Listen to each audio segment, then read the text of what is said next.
É um privilégio poder estar aqui, tá? E eu quero agradecer pelo carinho de todo mundo. Vocês têm cuidado muito bem de mim. Muito obrigado por isso e que Deus abençoe a cada um. Nós estamos falando, para quem não sabe, sobre escatologia. Escatologia, como outras disciplinas bíblicas, é um assunto muito vasto. E, obviamente, a gente não consegue abordar todos os temas num dia só, num culto só, porque existem muitas nuances diferentes, muitos pontos, muitos detalhes, né? Então a gente vai falando sobre algumas coisas, deixando outras de fora, de forma bem consciente. Então é muito provável que alguns tivessem curiosidade de ouvir sobre um determinado assunto, sobre outro. Talvez alguns quisessem saber sobre Apocalipse, outros sobre as 70 semanas de Daniel, ou o que diz tal texto, aquele texto. Mas, gente, é muita coisa. Não dá para a gente falar tudo. Não adianta nem sequer a gente abrir uma lata de minhoca sem conseguir colocar elas para dentro, né? Então tem que ter muito cuidado com o que a gente fala para a gente poder ter um objetivo. Hoje pela manhã eu quero começar a nossa conversa aqui no texto de Mateus capítulo 24. Eu queria que vocês abrissem comigo nesse capítulo. É um texto bem famoso, bem popular em relação às questões escatológicas, mas eu quero lembrar que esse discurso de Jesus Cristo, que está registrado em Mateus 24, ele também se encontra em Lucas capítulo 21 e Marcos capítulo 13.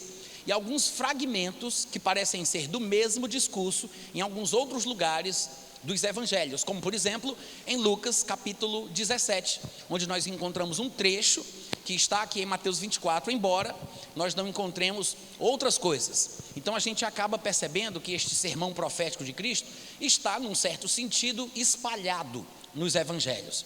Mas é o que nós chamaríamos de sermão profético. O sermão profético de Cristo é muito importante porque, primeiro, ele é muito extenso e Jesus falou sobre bastante coisa. Provavelmente esse sermão, registrado em Mateus 24, Lucas 21, Marcos 13 e em outros lugares como Lucas 17, é o maior texto da Bíblia sobre escatologia. Aliás, é o maior texto do Novo Testamento de escatologia depois do próprio livro de Apocalipse, tá? O livro de Apocalipse é o maior texto. Depois de Apocalipse é o sermão profético. É o sermão mais longo de Jesus, ininterrupto, registrado nos evangelhos, depois do que a gente chama de Sermão do Monte, né? Aquelas bem-aventuranças e tudo aquilo que ele falou ali. Ou seja, o sermão profético, no qual Jesus Cristo fala sobre tantas coisas, das quais a gente conhece algumas, que a gente vai inclusive ler aqui em Mateus 24, é um momento em que Jesus Cristo ficou falando sem parar. Pelo menos foi registrado de forma ininterrupta o discurso praticamente todo. A gente não sabe se foi todo, tanto é que é por isso que cada um dos escritores dos evangelhos escreve de uma forma diferente, porque cada um lembra de uma coisa, lembra de uma parte, porque são personalidades diferentes e nem todo mundo vai conseguir lembrar do mesmo jeito ou falar do mesmo jeito. Ainda que o Espírito Santo inspire, traga revelação e faça as pessoas falarem de certas formas, o Espírito Santo não controla o ser humano como robô. Não somos fantoches nem marionetes. As pessoas mantêm a sua personalidade, o seu temperamento, seu nível escolar, sua forma de se expressar. É por isso que as características de cada escritor se mantêm no texto dos evangelhos que levam os seus nomes, tá? Mas Mateus 24 talvez seja um dos textos que registra o sermão profético mais popular. E é claro, como tudo na Bíblia, existem interpretações para todo gosto, né? Eu particularmente, como alguns de vocês já sabem, sou futurista, pré-milenista, pré-tribulacionista. E eu interpreto o texto de Mateus 24 de uma forma muito específica, de acordo com a forma que eu entendo a escatologia. Sou futurista porque acredito que a grande porção das profecias bíblicas ainda vão se cumprir num momento futuro, o que quer dizer que não estamos ao longo do cumprimento das profecias, elas não estão acontecendo agora. Os desenvolvimentos que nós estamos vendo no mundo, as situações pandêmicas, as guerras, os desastres, as fomes, os movimentos geopolíticos, para mim isso não é cumprimento de profecia nenhuma, é apenas o normal da vida neste mundo onde Satanás é Deus, porque desde quando Adão caiu, as coisas foram de mal a pior. E se você pensa que está enfrentando um mundo muito difícil, uma situação muito difícil, basta você estudar na história e você vai ver que coisas semelhantes ou piores já aconteceram, não somente na história recente, como em momentos mais remotos, em épocas bíblicas, como do tempo de Noé e de muitos outros dos quais nós sempre ouvimos falar. O mal está no mundo, o mundo jaz no maligno. Então é normal que as coisas caminhem assim. Na verdade, a Bíblia fala que Satanás se tornou o Deus deste mundo. Nós sabemos que nós não somos daqui, porque somos lá de cima. Então quem está no lugar errado não é ele, somos nós, né? A gente está vivendo no mundo onde Satanás é Deus. Por isso, para o cristão, ou para aquele que quer agradar a Deus, seja numa época até mesmo antes da vinda de Cristo, sempre para uma pessoa que tenta agradar a Deus, viver neste mundo é ter que nadar contra a maré. A cobiça humana, o desejo por domínio, por controle. Desde Nimrod, naquela torre de Babel, o homem sempre demonstra o desejo, o interesse de tentar controlar os outros seres humanos, pela força, pela ganância, pelo poder. Então coisas que acontecem, inclusive situações de pandemia, gente, até isso às vezes é por causa da cobiça humana, sabia? É o desejo de tentar criar um problema para vender a solução. É por isso que o comerciante daquela bodega na esquina da sua rua, ele coloca um imã debaixo daquela balança, aquela balança mecânica, né, sem ser uma balança eletrônica. Ele coloca um imã debaixo da balança para conseguir ganhar alguns centavos a mais na venda da carne que ele vai te fazer. É por isso que algumas indústrias do meio alimentício, eles colocam determinados componentes para viciar a pessoa que consome aquilo, para que ela volte para aquilo mais uma vez, a despeito daquele elemento químico fazer mal, matar, causar câncer. O mundo jaz no maligno e o amor do dinheiro é a raiz de todos os males. Então não é com base nestes acontecimentos que nós vamos julgar se as profecias estão se cumprindo, se Jesus está perto para voltar, como se nós encontrássemos nesses desenrolamentos os cumprimentos bíblicos. Não, eu acredito, e há muitas outras pessoas juntas comigo, de que depois do arrebatamento é que as profecias, a grande maioria das profecias começarão a se cumprir, naquele período que é chamado corretamente de grande tribulação. Então há uma grande tribulação por vir, que não são as tribulações da vida. A tribulação da qual nós falamos quando estamos discutindo sobre questões escatológicas é uma tribulação que nós poderíamos chamar de termo técnico, é uma tribulação com T maiúsculo. É um tempo do qual os escritores, inclusive Jesus, dizem que é uma ocasião de angústia, de dor e de sofrimento, qual nunca houve na história do mundo, desde que há nação, e nunca jamais haverá. Então comparar essa tribulação, tu abre para mim, Glaucio, já deixa aqui no ponto, só abre mesmo, eu vou usar só a garrafa, obrigado, viu? Então, essa tribulação, da qual as escrituras falam, que nós comentamos quando estamos falando sobre escatologia, ela não é simplesmente os problemas da vida, a perseguição que o cristão experimenta, como aconteceu nos primeiros séculos da igreja cristã. Não é simplesmente isso. Hoje em dia, pessoas que vivem em países fechados, de regimes totalitários, irmãos do Oriente Médio, estão sendo perseguidos, ultrajados, maltratados, decapitados, assassinados, hoje em dia, nesse momento. Não é por causa do que está acontecendo numa determinada parte do mundo ou na outra, que isso prova que estamos na tribulação ou pertinho dela. A tribulação que há de vir, irmãos, é uma coisa surpreendente. Para que Jesus pudesse falar em termos superlativos, dizendo que é uma coisa que nunca aconteceu, que jamais haverá, não é simplesmente um problema relacionado à fome, ou a pandemias, ou a guerras, ou a questões geopolíticas. É muito mais do que isso. Nós sabemos que existirá um homem chamado, ou ele é chamado de muitas formas na Bíblia, nós comumente nos dirigimos a ele usando a expressão anticristo, né? O anticristo.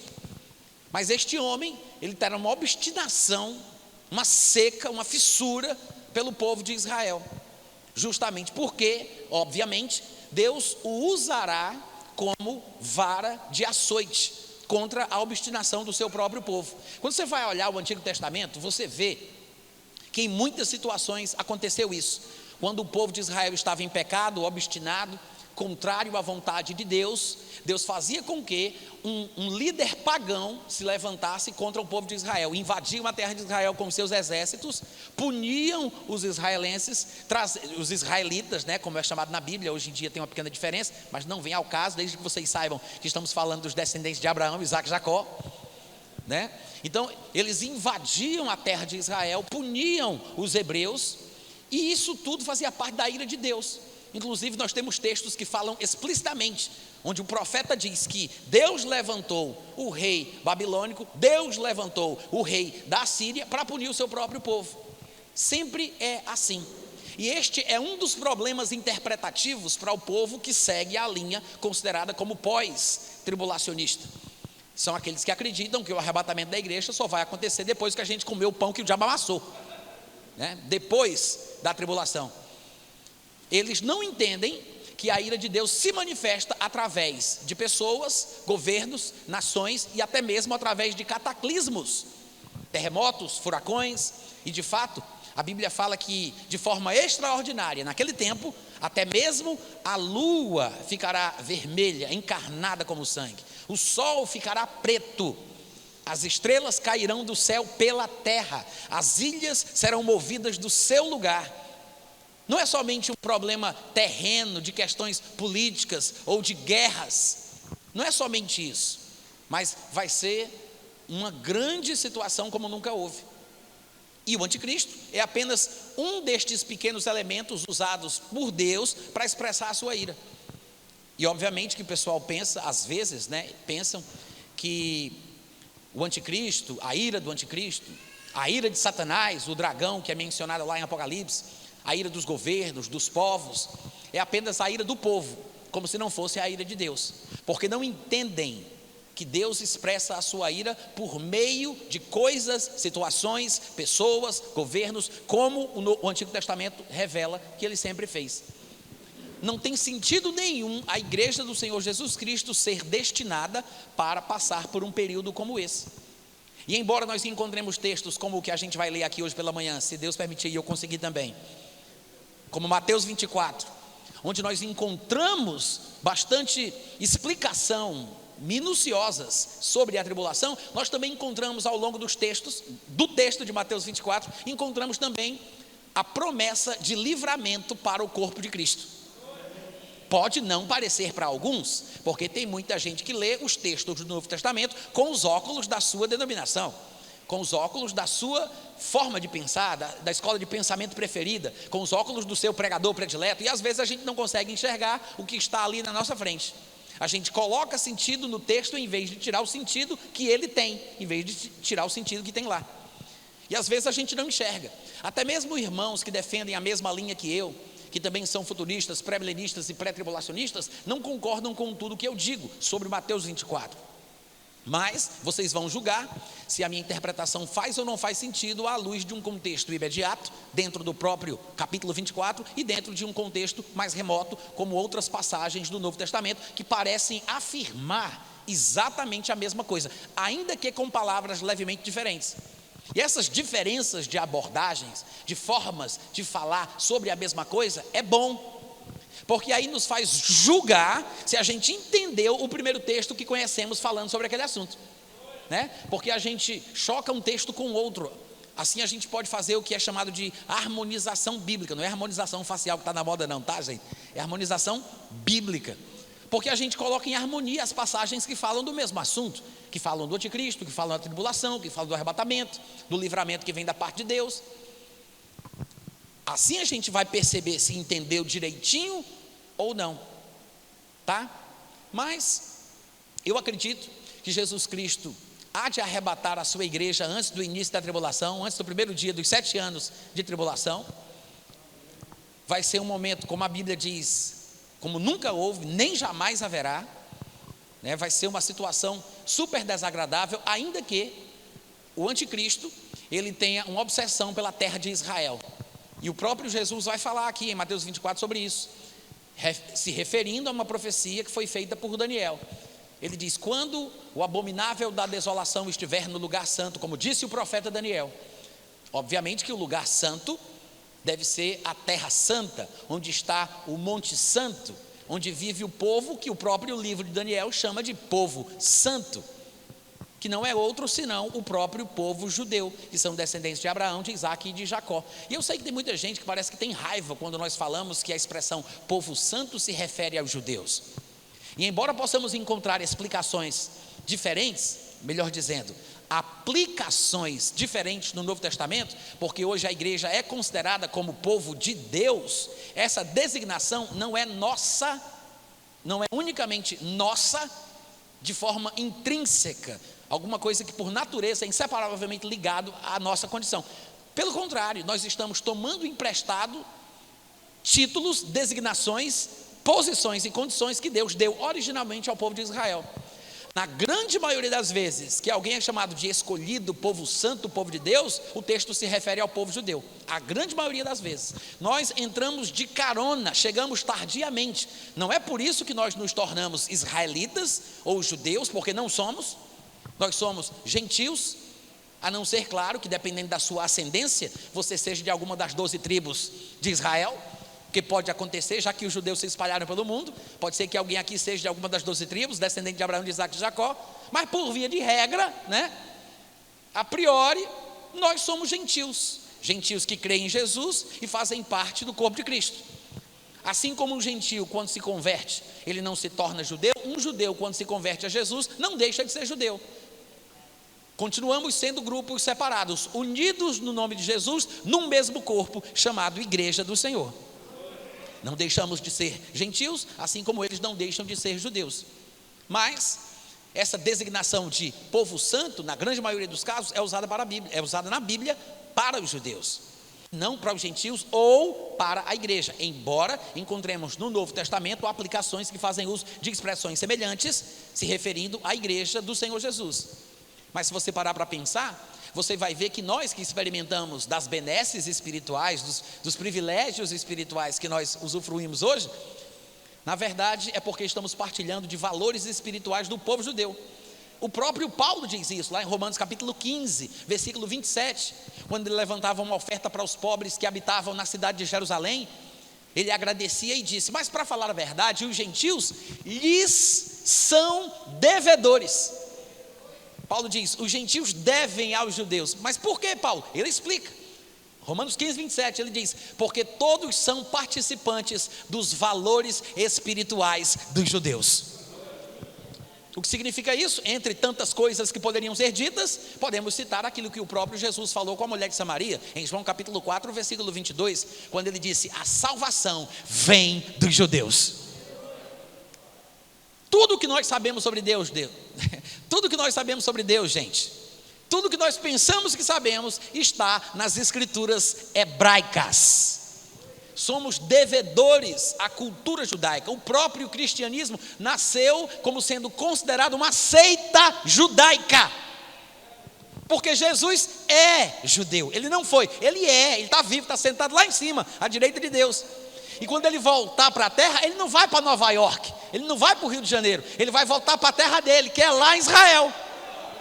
Ele vai descer com os pés dele no Monte das Oliveiras e vai estabelecer o seu trono em Jerusalém.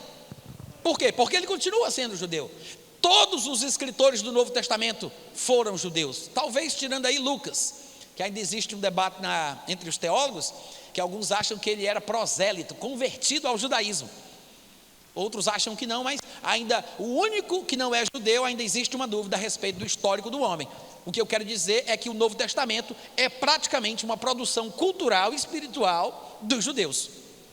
E somos devedores a eles, como diz Paulo em Romanos 15, 27, porque a salvação vem dos judeus. É por isso que Paulo, explicando sobre a questão das bênçãos, da glória que vem de Deus, ele diz que primeiro ao judeu e depois é que vai para o gentio.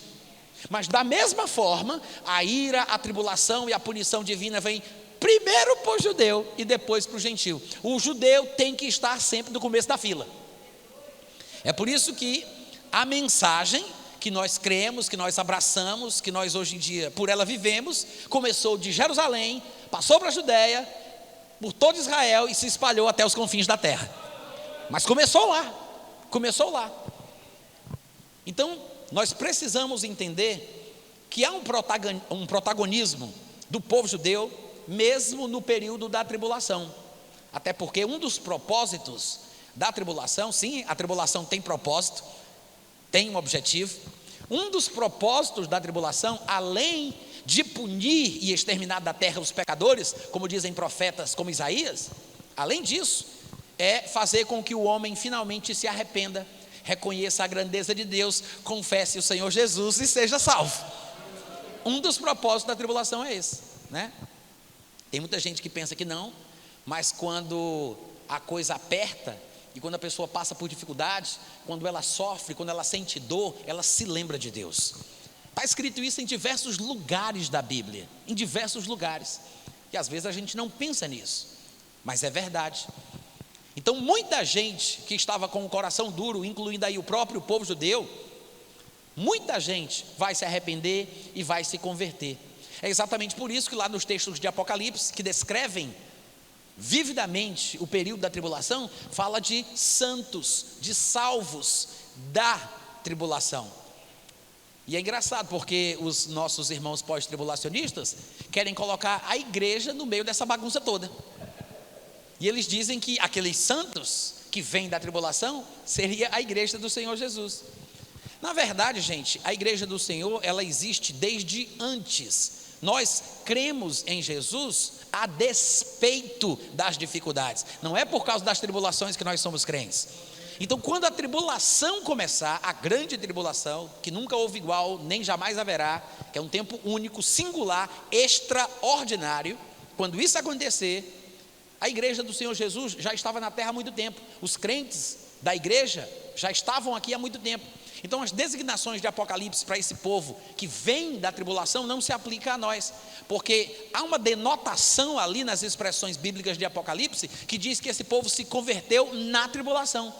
Que é por isso que o anjo pergunta a João de onde eles vêm, sabe quem são? Ele diz, não sei, e o anjo fala, eles vêm da tribulação. Se esse povo fosse a igreja do Senhor Jesus, ele não precisava ter dito que vem da tribulação, porque a igreja já estava na terra antes da tribulação ter começado. Ele está fazendo uma referência de pessoas que se converteram, que lavaram as suas vestes, que receberam Jesus durante o período da tribulação. Até porque eu acho que os irmãos pós-tribulacionistas deveriam pensar um pouco melhor, antes de usar as passagens de Apocalipse, para justificar essa teoria louca de dizer que a igreja está na tribulação.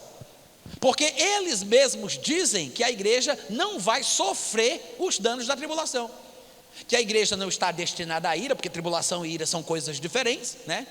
Na filosofia interpretativa deles é assim que eles argumentam.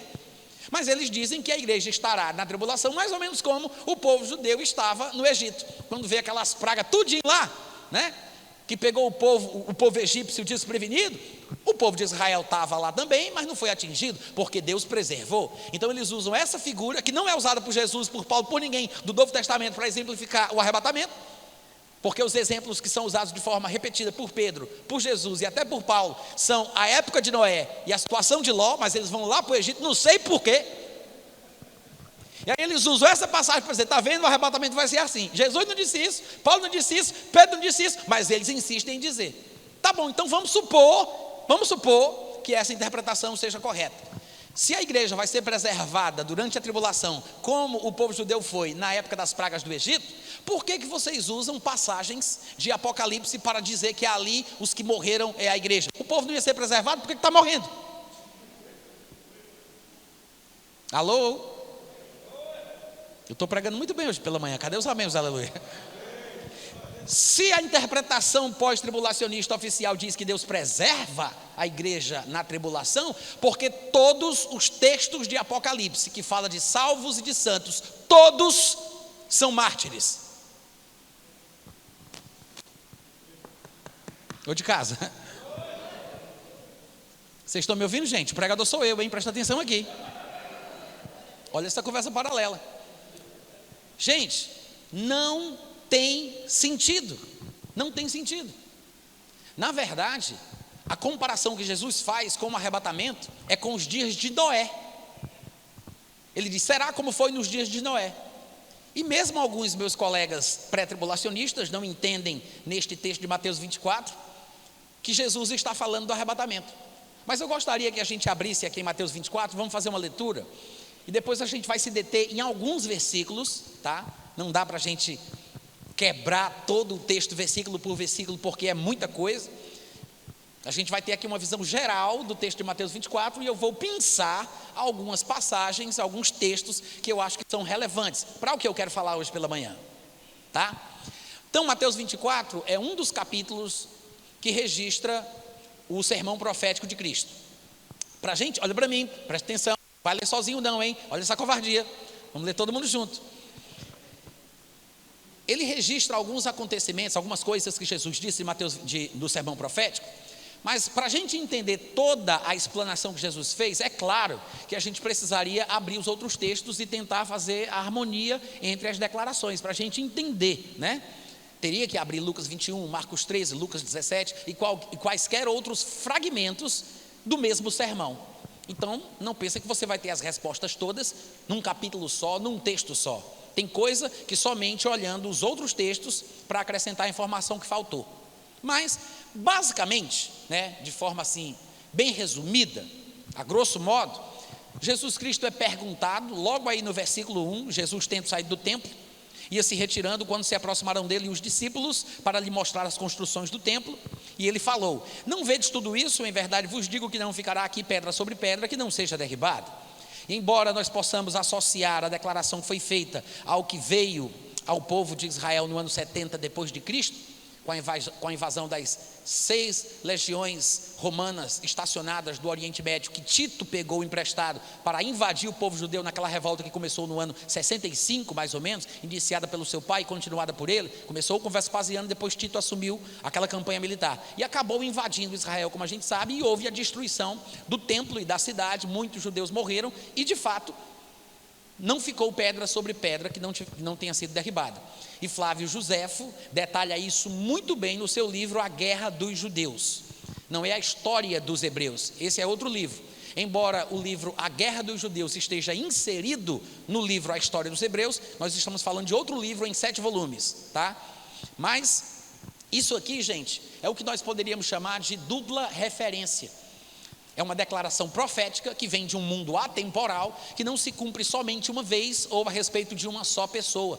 Às vezes textos proféticos têm esta característica, como passagens que parecem estar falando sobre um rei natural, humano, de um determinado país, de uma nação, mas ao mesmo tempo, quando você olha direito, fala de coisas que aquele rei não poderia ter vivido, como por exemplo, ter estado no jardim ou no Éden de Deus. Então você percebe que ele se refere a uma entidade sobrenatural que existe há muito mais tempo do que o rei ao qual o profeta se dirige. Isso é chamado de dupla referência. É uma referência a respeito de um homem, mas ao mesmo tempo de um ser espiritual. Quantos estão entendendo? Da mesma forma, existem duplas referências que dizem respeito a acontecimentos em certas cidades com certos povos, que se cumprem parcialmente em um determinado ponto, mas que parecem se repetir no outro momento da história, porque nós encontramos outros textos que dão vazão a essa interpretação. Então, ainda que nós possamos encontrar ou identificar aqui a destruição da cidade de Jerusalém, que acontece no ano 70, há muito mais coisa envolvida aqui no assunto, pelo próprio contexto, pelo que o próprio Senhor Jesus vai apresentar ao longo do desenvolvimento da ideia. Tem muito mais coisa em jogo. Outra coisa importante é que quando diz no versículo 1 que os discípulos dele, aproximaram os discípulos dele para lhe mostrar, ou quando fala lá no versículo 3, que no Monte das Oliveiras achava-se Jesus assentado quando se aproximaram dele, os discípulos em particular, nós podemos imaginar equivocadamente que somente discípulos estavam perto de Jesus durante a ocasião em que ele fala do sermão profético. E por causa desse pensamento, as pessoas são induzidas ao erro na interpretação do capítulo 24, pensando que tudo que está escrito aqui é somente para discípulos ou para a igreja, como alguns interpretam. E é por isso que eu disse, e vou repetir, que nós precisamos dar uma olhadinha de vez em quando nos outros evangelhos que também registram o sermão profético. Em Lucas 17, por exemplo, que nem faz parte do capítulo oficial do sermão profético, que seria o capítulo 21, mas lá em Lucas 17, você observa que a Bíblia fala que alguns fariseus, se eu não estiver enganado, eu acho que é a partir do versículo 20, tá? Alguns fariseus se aproximaram de Jesus para fazer perguntas a respeito do reino de Deus. É alguma coisa mais ou menos assim. Então, o que acontece? Havia muita gente na mesma hora, no mesmo dia, durante aquele culto, né? Na mesma preleção tinha públicos diferentes. Em determinado momento da sua mensagem, da sua dissertação, ele se dirigia a um grupo específico e falava coisas relacionadas àquele povo, mas em outro momento ele fazia abordagens mais abrangentes que envolvia uma outra galera. Quantos estão entendendo?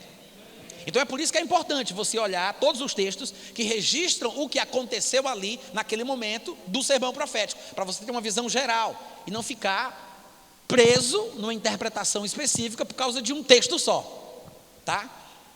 Todo mundo está entendendo? Mas Mateus diz que ele falou em particular aos discípulos.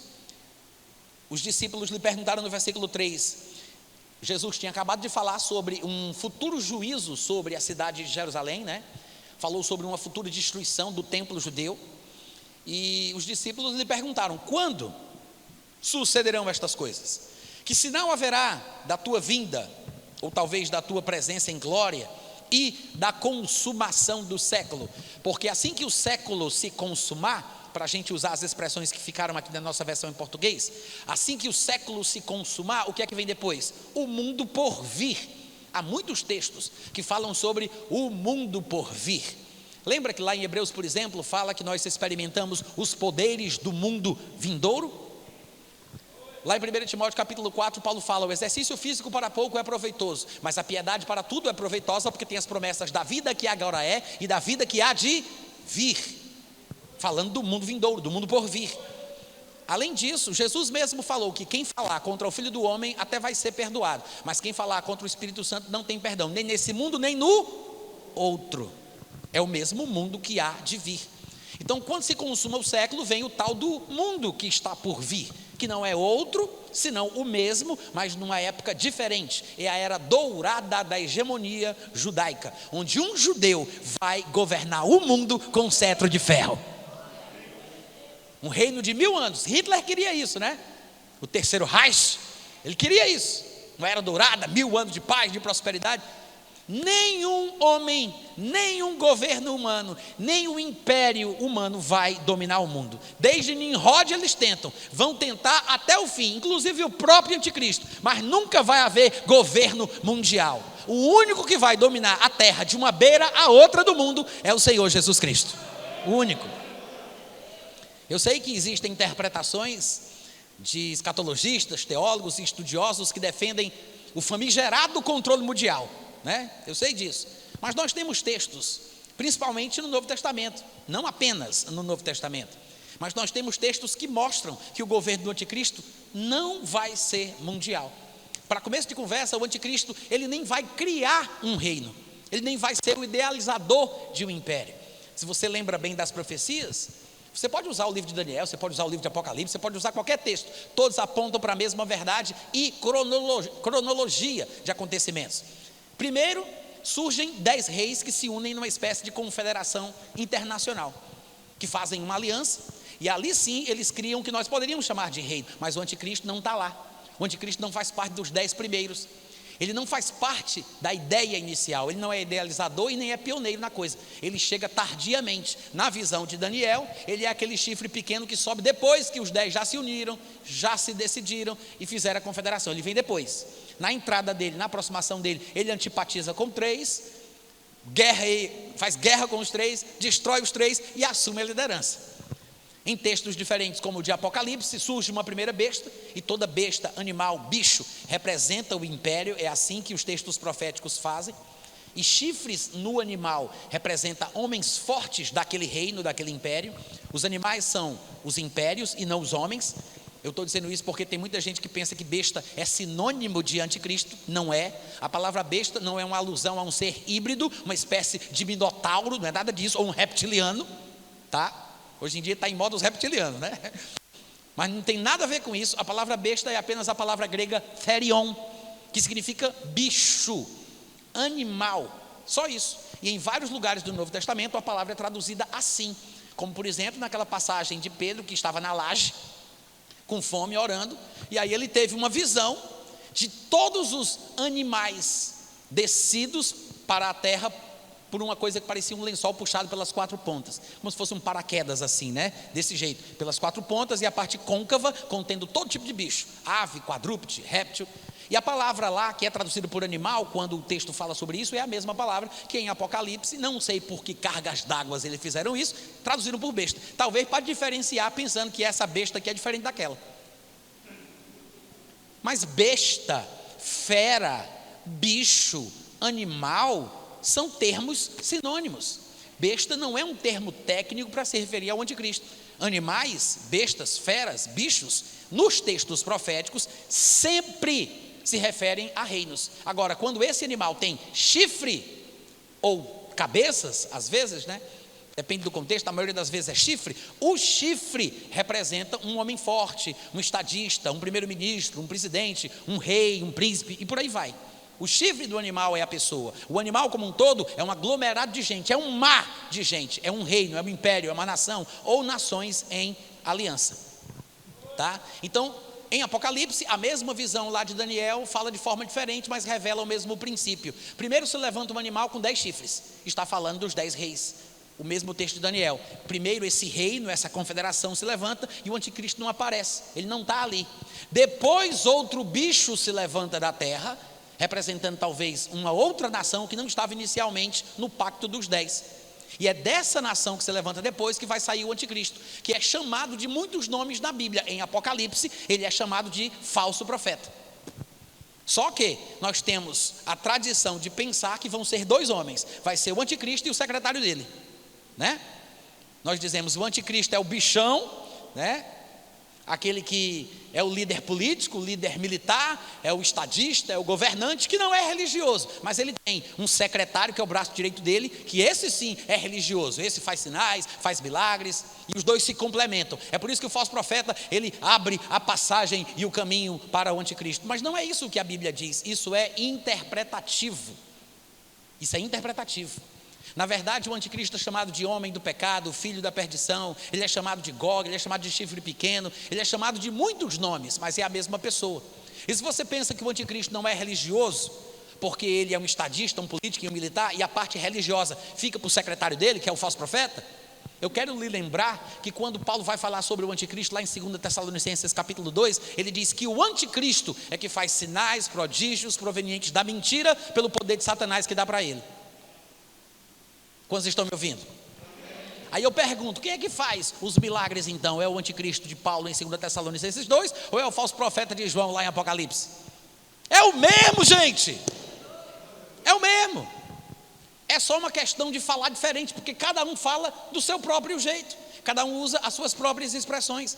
Procure os textos do Antigo Testamento que falam sobre a vinda do anticristo. Você não vai encontrar, eu não vou nem dizer um versículo, você não vai encontrar a banda de um versículo. Você não vai encontrar uma banda de um versículo que diga que no final dos tempos vão aparecer 2 homens poderosos, um líder político e outro um líder religioso, que os dois se complementam. Você não vai encontrar em nenhum lugar.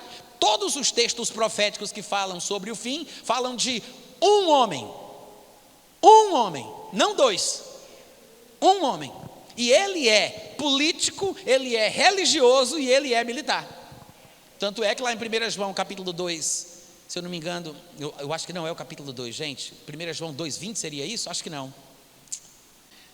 1 João 2,22, bati na trave, hein? Ele diz, quem é o mentiroso, senão aquele que nega que Jesus é o Cristo? Este é o anticristo, que nega o Pai, que nega o Filho. Em outras palavras, ele nega que Deus é Pai de Jesus e nega que Jesus é Filho de Deus. Então quer dizer que o anticristo, ele faz negações e faz declarações de cunho religioso. O anticristo, ele tem inclinações religiosas, porque segundo o que João acabou de falar, o anticristo nega questões bíblicas. Ele tem um pensamento religioso de negação. Tanto é que o próprio livro de Daniel, que muitos escatologistas gostam de usar para defender a ideia de que o anticristo ele não é religioso, ele é apenas um líder militar de guerras e de tudo mais, o mesmo livro de Daniel, de fato o mesmo capítulo, onde usam versículos para provar isso, dizem que ele fará guerra contra as grandes nações, as grandes potências, fará guerra contra as fortalezas, pelo auxílio ou com o auxílio de um Deus estranho. Com o auxílio de um Deus estranho, ele fará guerra contra as grandes fortalezas, falando sobre as grandes potências mundiais, da forma dele, no palavreado dele. É interessante que ele diga que a motivação e a força ele vai buscar em Deus, no Deus dele, que o próprio livro de Daniel chama de Deus estranho, que os seus antepassados, seus pais, não conheceram. Então ele tem sim uma crença, uma fé, existem aspectos religiosos. Lá em Apocalipse fala que primeiro surge esse império, aí depois se levanta este homem de outra nação, tardiamente, e ele vai se apossar da liderança do império que não foi nem ele que criou. Ele vai vir depois, mas veja que a abrangência do domínio do império, que vai se tornar o que nós chamamos de império do anticristo, a abrangência se resume ou se restringe a 10 reis, que são representantes de 10 nações. Eu sei que pessoas tentando colocar aí a interpretação do famigerado controle mundial, as pessoas dizem que são 10 regiões do mundo. Embora o texto não diga isso, não diga que não possamos fazer qualquer tipo de interpretação mais livre, mas eu acho que não faz muito sentido, porque outros textos, como nós já falamos, têm que interpretar a própria Bíblia, tem que haver uma harmonia entre as passagens que falam do mesmo assunto. E nós vemos que no mesmo livro de Apocalipse se fala sobre 3 espíritos imundos em formas de sapo, saindo da boca do dragão, da besta, que não é o anticristo, a besta é um termo técnico para se falar do império que o anticristo vai assumir, e da boca do falso profeta, que no meu entendimento é apenas mais um título que o bicho, que o homem recebe, tá? Que o anticristo recebe. Eu disse bicho, fiquei até com medo, porque a gente pensar que eu estou misturando as coisas, né? Porque o bicho é o outro, e o anticristo é uma pessoa, é um homem. Então 3 espíritos imundos saem da boca do dragão, da besta e do falso profeta. Para quê? O livro de Apocalipse diz que é para convocar, para convencer. É um ministério diabólico, um ministério do mal, que vai tentar chamar, convocar os reis da terra para se unirem com o anticristo na luta contra o Todo-Poderoso. Opa, mas ele não estava controlando o mundo todo? Se ele controla o mundo todo, para que a necessidade desse ministério do mal? Para que essa necessidade de convencimento e de convocação dos reis da terra, se está todo mundo debaixo do poder dele? Não está, não poderia estar. Vocês estão me ouvindo? Porque se o mundo todo tivesse controlado, este ministério espiritual do mal do livro de Apocalipse não faria sentido. E no próprio livro de Apocalipse fala que quando a cabeça do animal que tinha sido ferido de morte for restaurada, as pessoas ousarão provocar os outros, dizendo: quem é como a besta? Quem poderá pelejar contra ela? Quem? Esse tipo de afronta só se faz quando tem adversário para ouvir. É mais ou menos como fez Golias diante do arraial do povo de Israel, provocando os inimigos. Não se fala isso para a pessoa que está no mesmo time. Como vocês estão me entendendo? É mais uma demonstração de que o mundo não estará de forma absoluta no controle do anticristo. Não são os únicos textos, não são as únicas passagens que nos fazem pensar de forma mais inteligente sobre esse assunto. De fato, a Bíblia chega a dizer que o anticristo ele vai exercer um controle, a princípio, sobre 10 nações, né, por causa do aglomerado dos 10 reis, que formarão uma espécie de novo império, uma confederação de nações. O anticristo ele vai se apossar desse reino, que não foi ele que idealizou, ele vai chegar de forma tardia, mas vai acabar assumindo a liderança, e ele começa por ali, mas ele vai desenvolver campanhas militares, como descreve muito bem o livro de Daniel, falando das guerras do reino do anticristo. Em determinado momento, ele, que também é chamado no livro de Daniel de rei do norte, atacará o que Daniel chama de rei do sul. E obviamente que as referências geográficas dizem respeito às nações ao norte da terra de Israel e ao sul da terra de Israel. Muito provavelmente uma repetição do que aconteceu na época do Império Grego, quando se subdividiu em 4 e depois acabou ficando apenas 2 nas dinastias Seleucida e Ptolomaica, na Síria e na Turquia, e no norte da África, mais precisamente ali no Egito. Então o rei do norte, que é uma referência ao anticristo, atacará o rei do sul. E nesse ataque, diz o livro de Daniel, que de quebra ele ainda entrará na terra gloriosa, que é a terra de Israel. E muitos que lá estiverem sucumbirão. Ele, na verdade, vai enviar forças, o próprio Daniel diz isso, dele sairão forças que ultrajarão, profanarão a nossa fortaleza, o santuário do Deus Altíssimo. Porque Jesus vai citar isso em Mateus 24, quando vocês virem o abominável da desolação, não é o abominável o homem das neves, tá, gente? Quando vocês virem o abominável da desolação no lugar santo, do qual falou o profeta Daniel, quem estiver na Judeia, fuja, porque a Judeia está dentro do que ele chama de lugar santo. É por isso que ele diz, quando invadir o lugar santo, quem estiver na Judeia, fuja. Porque a Judeia está no lugar santo ou contém o lugar santo. Pode ser uma referência talvez ao Monte Santo, ou a Jerusalém, ou ao templo no Monte Santo, que também fica em Jerusalém. Esse é o lugar santo. Se nós fôssemos dar um zoom, né? Israel é a terra maravilhosa, a Judeia contém o lugar santo, Jerusalém é a terra santa, a cidade do grande rei, mas no monte do templo, no Monte Moriá, em Jerusalém, fica o templo, que é o lugar santo. Inclusive tem um lugar lá dentro que é chamado de lugar santíssimo, né? Então se você vai dando o zoom, é para lá que você vai. Não tem como parar em Nova York, não tem como parar em Roma, no Vaticano, não tem, tá? Biblicamente falando, você vai parar lá. Mas o anticristo vai estar em campanhas militares, invadindo, fazendo isso, fazendo aquilo, conquistando mais terreno, mais espaço.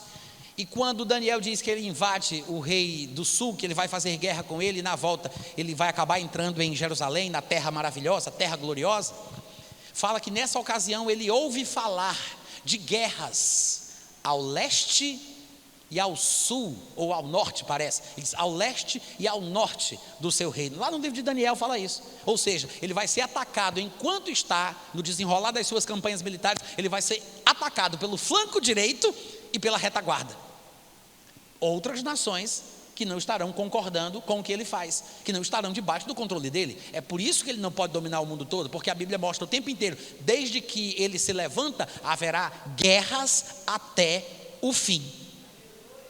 Desde quando o anticristo passa pela cerimônia de posse, né, que é quando Satanás concede a ele um trono, poder e grande autoridade, como diz lá em Apocalipse 13:2, desde esse momento para frente, que ele assume o que vai ser chamado de o império do anticristo, que não foi ele que criou, foram 10 reis antes dele. Desde esse momento para frente a Bíblia fala, é guerra, como diz lá no Ceará, em banda de lata. Não sei nem se vocês sabem o que é isso.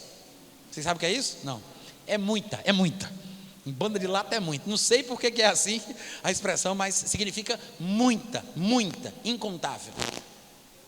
Guerras em cima de guerra, até o fim. Então, ele não pode estar controlando o mundo todo, gente. Não faz sentido. Não é? Não faz sentido. Aí o pessoal diz, mas Natan, há expressões lá em Apocalipse que falam que toda língua, toda tribo, todo povo, tudo isso, toda nação.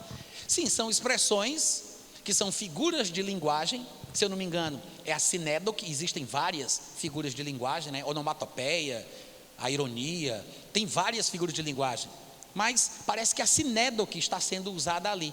A sinédoque é aquela figura de linguagem onde você usa uma parte para representar o todo, ou o todo para representar uma parte. Por exemplo, se eu dissesse, quando Ayrton Senna morreu, o Brasil todo chorou. O que eu quero dizer com isso?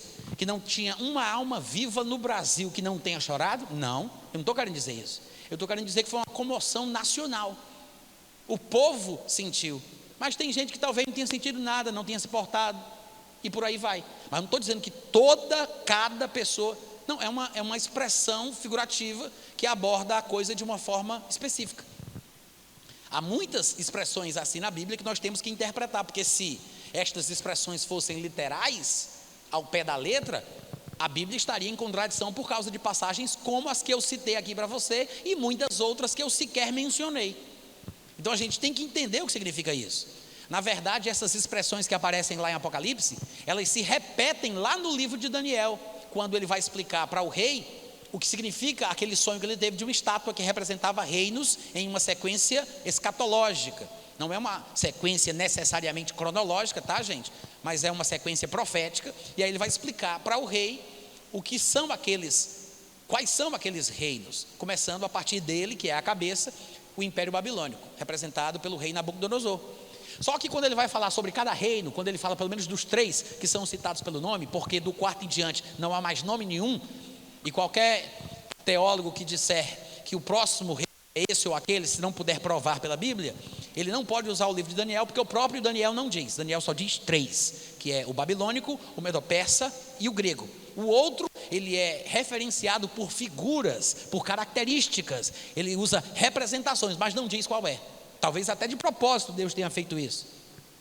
O fato é que quando ele fala do Império Babilônico, do medo-persa e do grego, ele usa, pasme você, expressões exatamente iguais às que aparecem em Apocalipse, quando fala sobre o controle que o anticristo exercerá sobre todas as línguas, todos os povos, todas as nações, ninguém poderá comprar nem vender, expressões assim, né, de formas que parece que está envolvendo todo o mundo, mas quando na verdade a gente vê que não é. Parece até que João pegou emprestadas as expressões do livro de Daniel, porque tem muitas figuras proféticas, elementos do livro de Daniel que se repetem no livro de Apocalipse. Não sei se você já percebeu isso. Tanto é que quando você chega numa livraria evangélica procurando por livros de Apocalipse, é muito comum você achar livros comentados, Daniel e Apocalipse. Os dois vêm juntos, né? Porque o pessoal consegue enxergar as semelhanças do livro de Daniel e do livro de Apocalipse. E quando você vai ver as expressões que são usadas para os impérios babilônicos, medo-persa e grego no livro de Daniel, que são expressões idênticas à do livro de Apocalipse, ele fala: onde quer que esteja uma pessoa viva na terra, tu, ó rei, dominas sobre tais homens. Não há uma pessoa viva na terra que não esteja debaixo do teu controle. São expressões assim também, bem extremistas, né? Mas obviamente que só pode ser figura de linguagem, porque quando você vai estudar a história e você vê os mapas que delineiam o alcance, os mapas que designam até onde ia a periferia dos impérios, na verdade eles não dominaram o mundo todo. Dominaram vasta extensão de terra, mas não é o mundo todo, não é o mundo todo. Todos os impérios em sequência, babilônico, medo-persa e grego, dominaram basicamente a mesma região, que sempre inclui a terra de Israel, que é o objetivo da profecia, sempre inclui, mas é exatamente ali, no Oriente Médio, aquele mesmo lugar. Pega uma parte ali da antiga Anatólia, depois foi chamada de Ásia Menor, que hoje a gente conhece como Turquia. Pega a parte ali da terra de Israel, passa mais um pouquinho, entrando ali no Paquistão, no Irã, pega aquela região um pouquinho da Península Arábica, no norte da Península Arábica, vai até o norte da África, é aquele mesmo lugarzinho ali. E enquanto existiam aqueles impérios, babilônico, medo-persa e grego, existiam outras nações paralelamente, concomitantemente, simultaneamente, que não estavam debaixo daquele império. Tanto é que algumas das histórias mostram que nações acabaram invadindo o império anterior e colocaram o seu império como o líder da vez. Então nenhum deles dominou todos os povos e todas as nações, embora as expressões usadas no livro de Daniel sejam iguais às de Apocalipse. E outros textos mostram que ele não dominará o mundo todo. Apocalipse fala que o anticristo ele vai exercer uma certa autoridade e influência no reino que ele vai ter controle, né, que ele vai se apossar dessa confederação, vai assumir a liderança, e ele vai estabelecer certas regras. Uma delas é a tal da marca da besta. E a Bíblia diz, lá em Apocalipse, que ele vai matar todos aqueles sobre os quais ele tiver autoridade, óbvio. Não está dizendo que ele vai matar todo mundo, inclusive quem mora lá na Cochichola, né, que é uma cidade do interior da Paraíba. Mas ele vai matar todos os que estiverem debaixo do seu controle, que não receberem a marca da besta. A Bíblia diz isso. Quantos lembram, assim, por alto dessa história, que o anticristo vai matar quem não receber a marca? Agora, não sei se vocês lembram que o mesmo livro de Apocalipse diz que Deus vai matar quem colocar a marca da besta. Vocês sabiam disso? A Bíblia diz que Deus vai lançar no inferno todo o que receber a marca. O anticristo mata quem não recebe e Deus mata quem recebe. Se o controle do anticristo fosse sobre o mundo todo, quer dizer então que ele estabeleceria a pena capital sobre todos os homens da terra. E quem não recebesse a marca seria morto. Só ia sobrar vivo quem recebeu a marca. Mas aí vem Deus e mata quem recebeu. Aí quem vai ficar na terra para entrar no milênio? Ninguém. Não faz sentido. Quando você começa a estudar escatologia, assim, você passa um tempo na igreja, não se interessa, tem medo, não curte, aí você deixa para lá. Mas quando você começa a ficar assim mais crente, mais estudioso, mais interessado, aí você começa a estudar, a primeira coisa que acontece com você é você vira pós-tribulacionista. Se você não desistir do estudo da Bíblia, você se arrepende e vira pré-tribulacionista. Se você não se desistir no meio do caminho. Porque na superfície parece que a igreja vai passar pela tribulação. Mas quando você começa a analisar texto com texto, deixando a Bíblia interpretar a ela mesma, você diz, espera aí, mas não pode ser, é contraditório. Como é que pode ser assim, como é que pode ser assado? Mas esse texto diz isso, aquele diz outro. Aí você começa a perceber que não é bem assim. Vocês estão me acompanhando? Então, o que é que acontece? A tribulação ela vai acontecer, o anticristo ele vai estar presente. Ele não vai dominar o mundo todo, embora a tribulação seja no mundo todo, porque a tribulação não é somente o que o anticristo há de fazer contra os seus opositores ou contra a terra de Israel. Existe esse aspecto militar, geopolítico, mas os poderes dos céus serão abalados, né? A Bíblia fala sobre cataclismos. Tudo vai se alterar, vai ser uma coisa extraordinária, fora do comum. Então não é somente por causa do que o anticristo pode ou não pode fazer, embora seja um dos elementos do período da tribulação. mas tem muito mais coisa em jogo, acontecendo simultaneamente.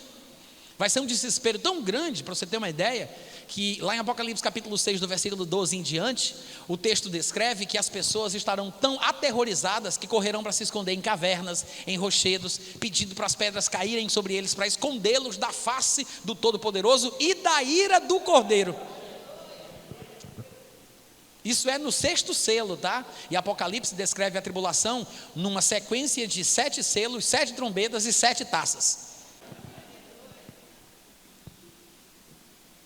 Gente, não é para nós, porque a Bíblia diz que Deus não nos destinou para a ira. Não faz sentido. Agora, tem textos que falam sobre a tribulação? Claro que sim.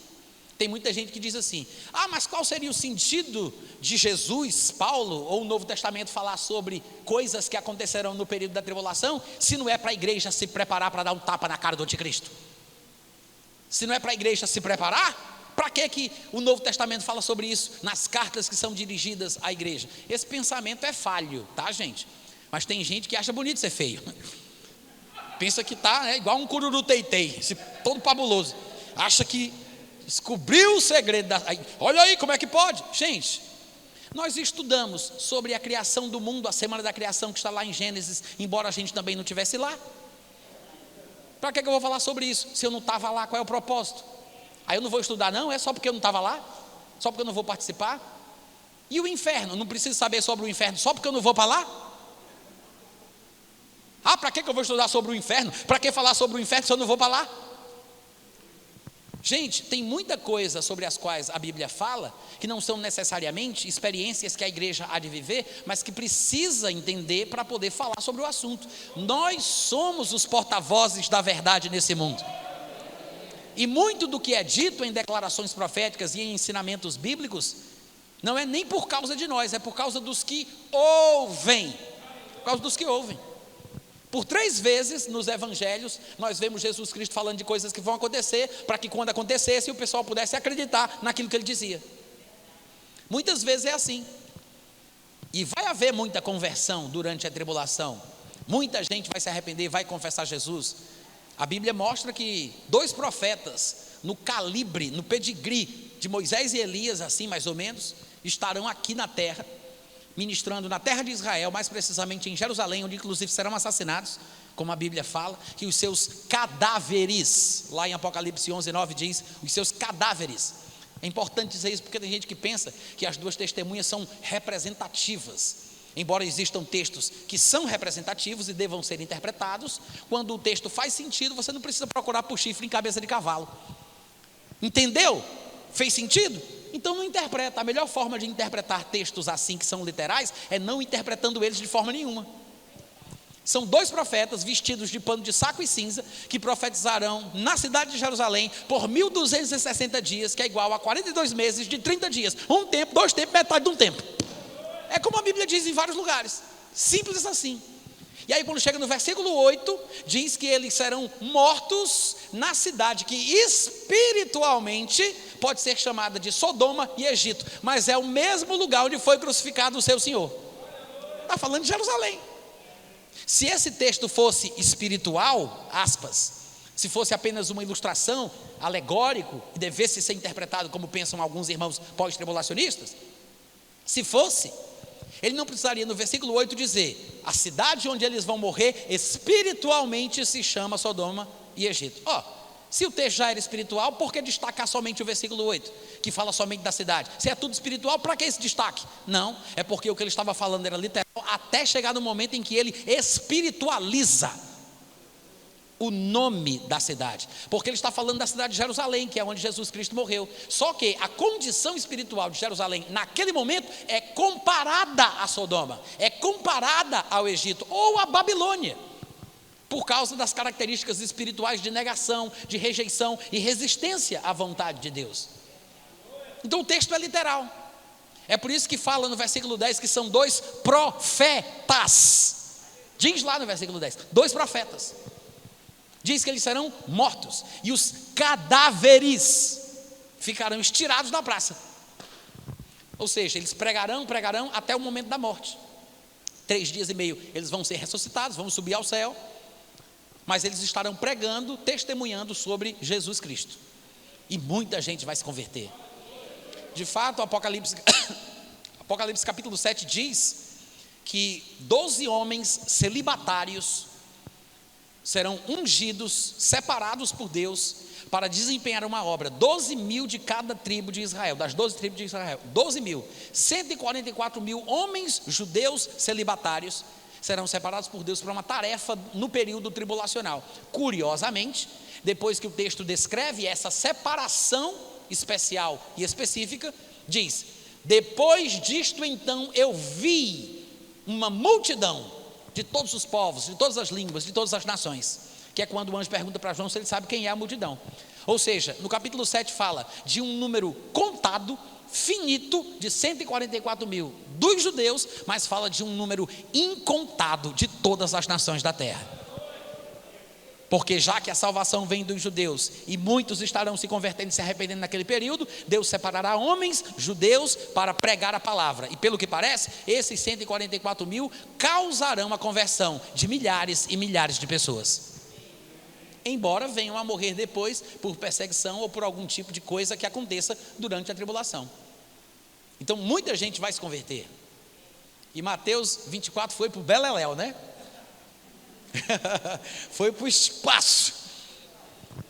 Não dá para a gente falar mais de Mateus 24, porque sinceramente eu vou cansar vocês. E a pior coisa que tem para um pregador é ficar entre o crente e o almoço,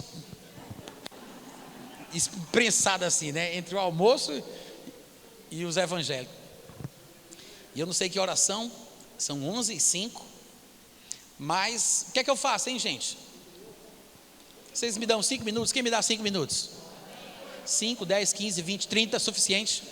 Obrigado, 5 de cada um a gente soma. Não, eu estou com muita fome. Mas, vou falar mais um pouquinho. Vamos voltar para Mateus 24? Então, no versículo 3, diz assim: no Monte das Oliveiras achava-se Jesus assentado. Quando se aproximaram dele os discípulos, em particular, lhe pediram: diz-nos quando sucederão estas coisas, que sinal haverá da tua vinda e da consumação do século, para o início do milênio, tá? Interpretando aí o que significa tudo isso. Ele lhes respondeu. E aí, do versículo 4 até o versículo 14, eu quero apenas que você marque aí esse bloco, né? É um bloco semântico, explicativo. Isso aqui é Jesus falando de uma forma geral sobre a tribulação, sem especificidades. Ele não vai especificar, ele vai fazer um apanhado geral, tá? Então ele fala de uma forma geral sobre o período da tribulação. Aí ele diz: e ele lhes respondeu: vede que ninguém vos engane, porque virão muitos em meu nome, dizendo eu sou o Cristo, enganarão a muitos. Certamente ouvireis falar de guerras, rumores de guerras. Vede, não vos assusteis, porque é necessário que aconteça isso, mas ainda não é o fim.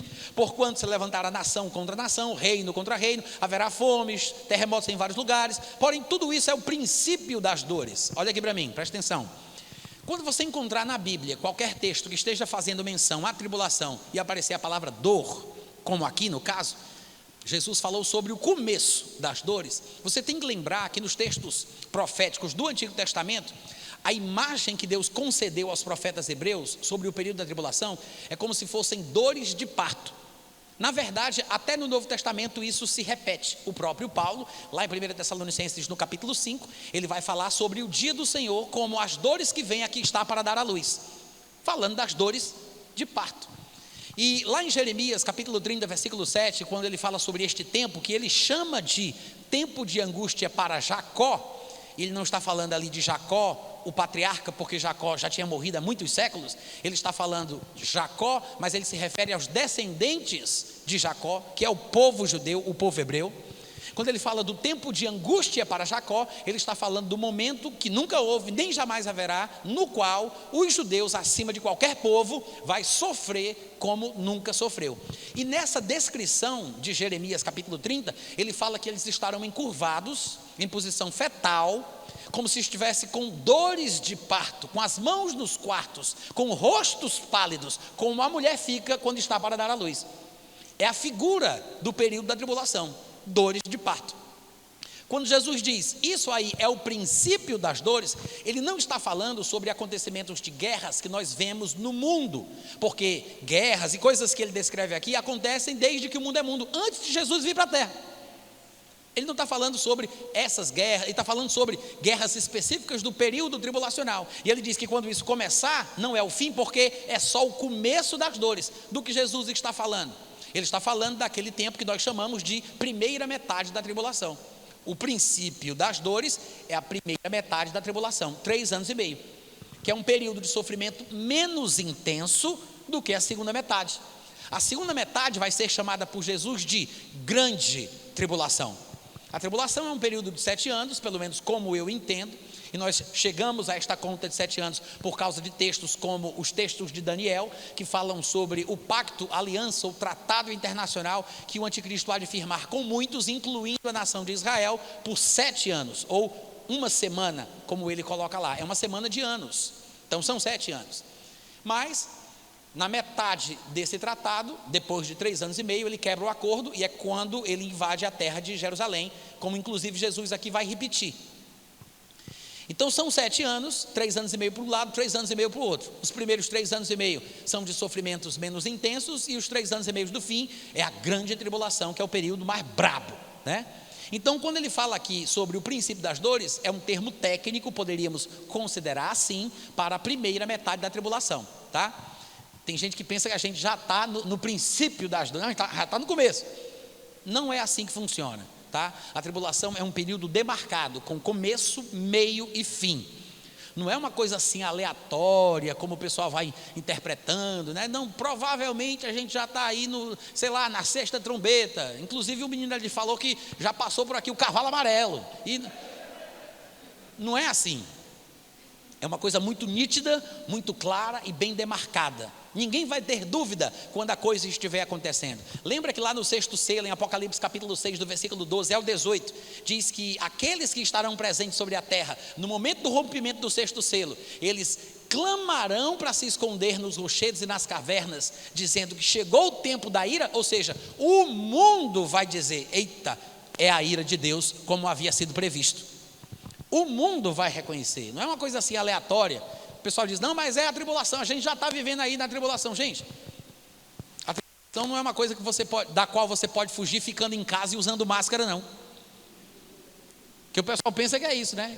Que a tribulação é uma coisa seletiva, né? Que é uma saraivadazinha aqui, uma saraivadazinha ali, cai uma coisinha ruim aqui, uma coisinha ruim ali, aí vem um terremoto, mas só pega quem não é crente. As catástrofes naturais, características também da tribulação, não são seletivas. Não são seletivas, é uma coisa generalizada.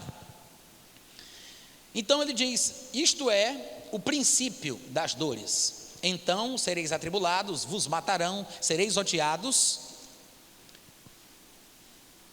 Cadê? Onde é que eu estou, gente? 9. Sereis odiados de todas as nações por causa do meu nome. Ele está falando aqui especificamente do povo judeu, não necessariamente do povo cristão. Aí ele diz, nesse tempo, muitos hão de se escandalizar, trair, odiar uns aos outros, levantar-se-ão muitos falsos profetas e até enganarão a muitos. E por se multiplicar a iniquidade, o amor se esfriará de quase todos. Aquele, porém, que perseverar até o fim será salvo. E será pregado este evangelho do reino, ele está falando sobre a pregação do reino que virá durante o milênio, no período da tribulação. Ele não está falando da pregação que nós fazemos hoje, da pregação do evangelho, ele está falando da pregação do reino para a preparação para o reino. O reino é o milênio, quando Jesus reinará na terra de fato e de verdade a partir de Jerusalém. E durante a tribulação será pregado o evangelho do reino por todo o mundo para testemunho a todas as nações, e então virá o fim. Então ele fez aqui um apanhadão, né? Um geralzão. Depois, a partir do versículo 15 até o versículo 28, ele vai agora ser mais específico. É como se ele desse um zoom, como a gente costuma falar, né? Ele dá um zoom, depois dá outro zoom. E aí ele vai se deter numa explicação mais específica sobre o período da segunda metade da tribulação, que é quando fica mais intenso, que é no momento em que o anticristo invade a terra de Israel. Aí ele diz, quando pois virdes o abominável da desolação do qual falou o profeta Daniel. Ué, mas no versículo 14 ele não já tinha dito que virá o fim? Como é que agora ele vai falar sobre a invasão do anticristo na terra de Israel, do qual falou o profeta Daniel? Depois do fim é que o anticristo vem? Não, gente. Os blocos explicativos do texto de Mateus 24 não são necessariamente acontecimentos em sequência, são explicações sequenciais de acontecimentos que têm o seu próprio tempo.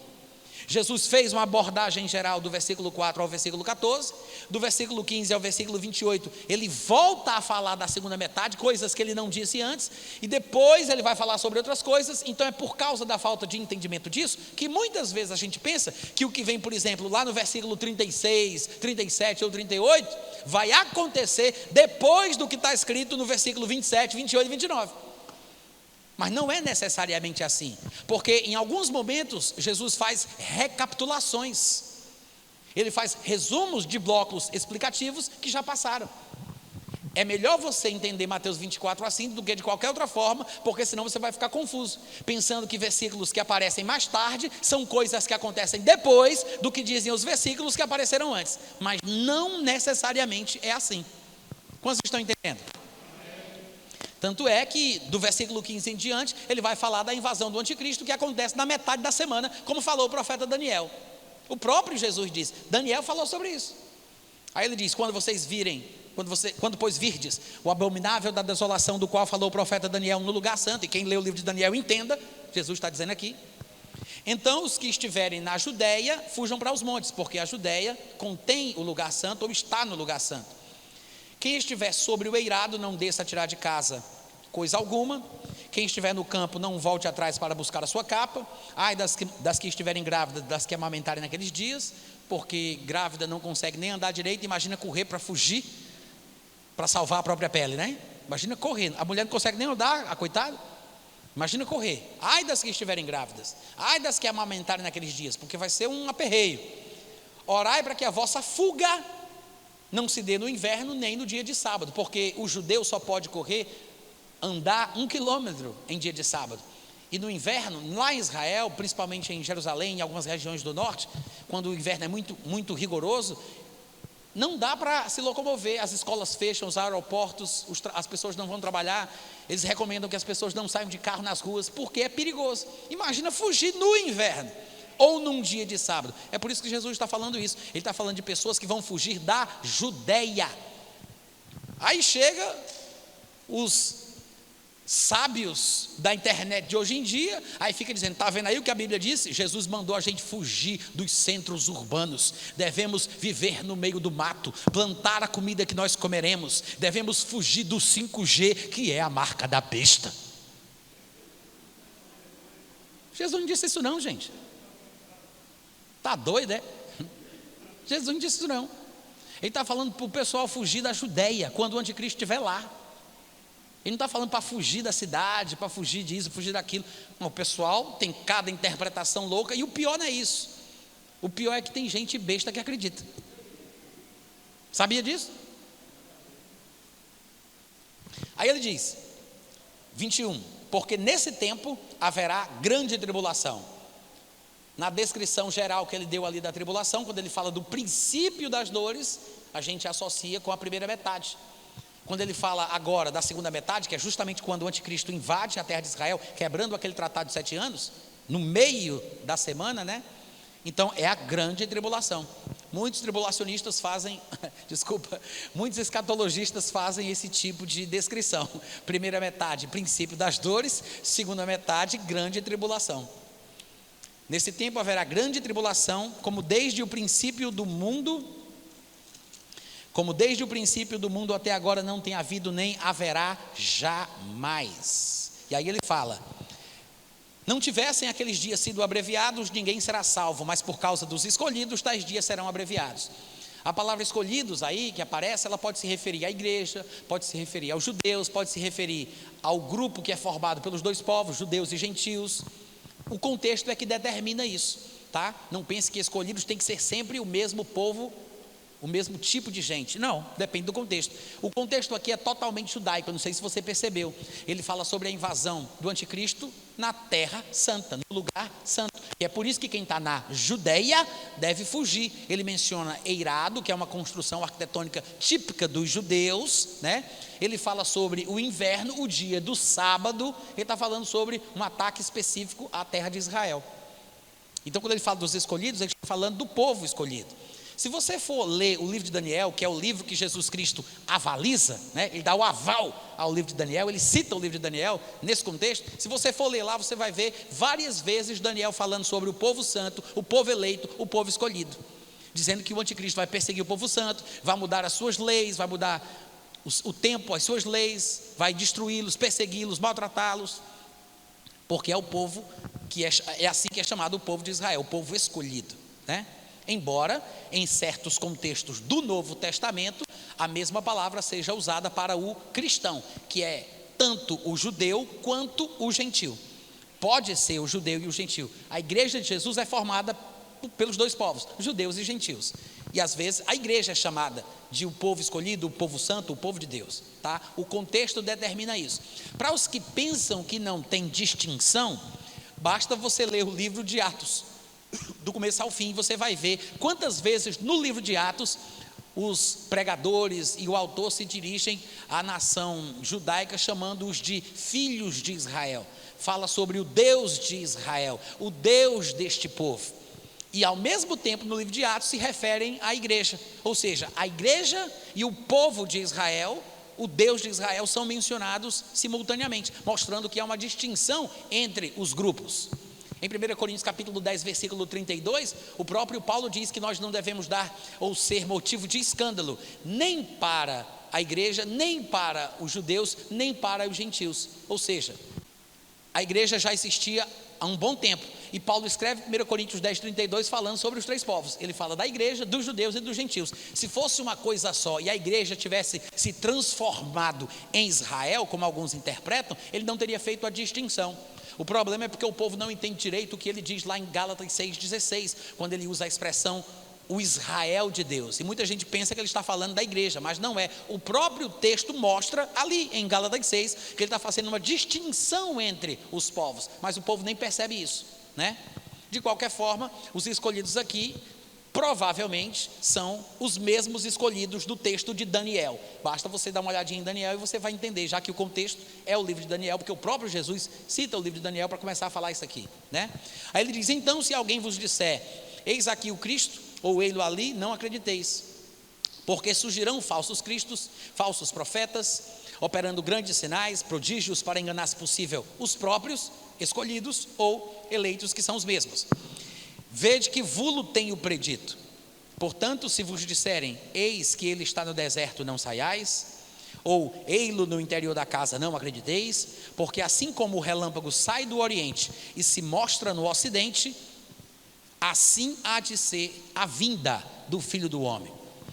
Ou seja, assim como o relâmpago sai e se mostra, será a vinda. Em outras palavras, Jesus Cristo sairá do terceiro céu e aparecerá, se mostrará, e todos o verão. Então não há necessidade de tentar interpretar se Jesus já veio ou não, se ele está aqui, se ele está ali, não vai ter necessidade disso. Todo mundo vai ver, todo mundo vai saber, chegou a hora, né?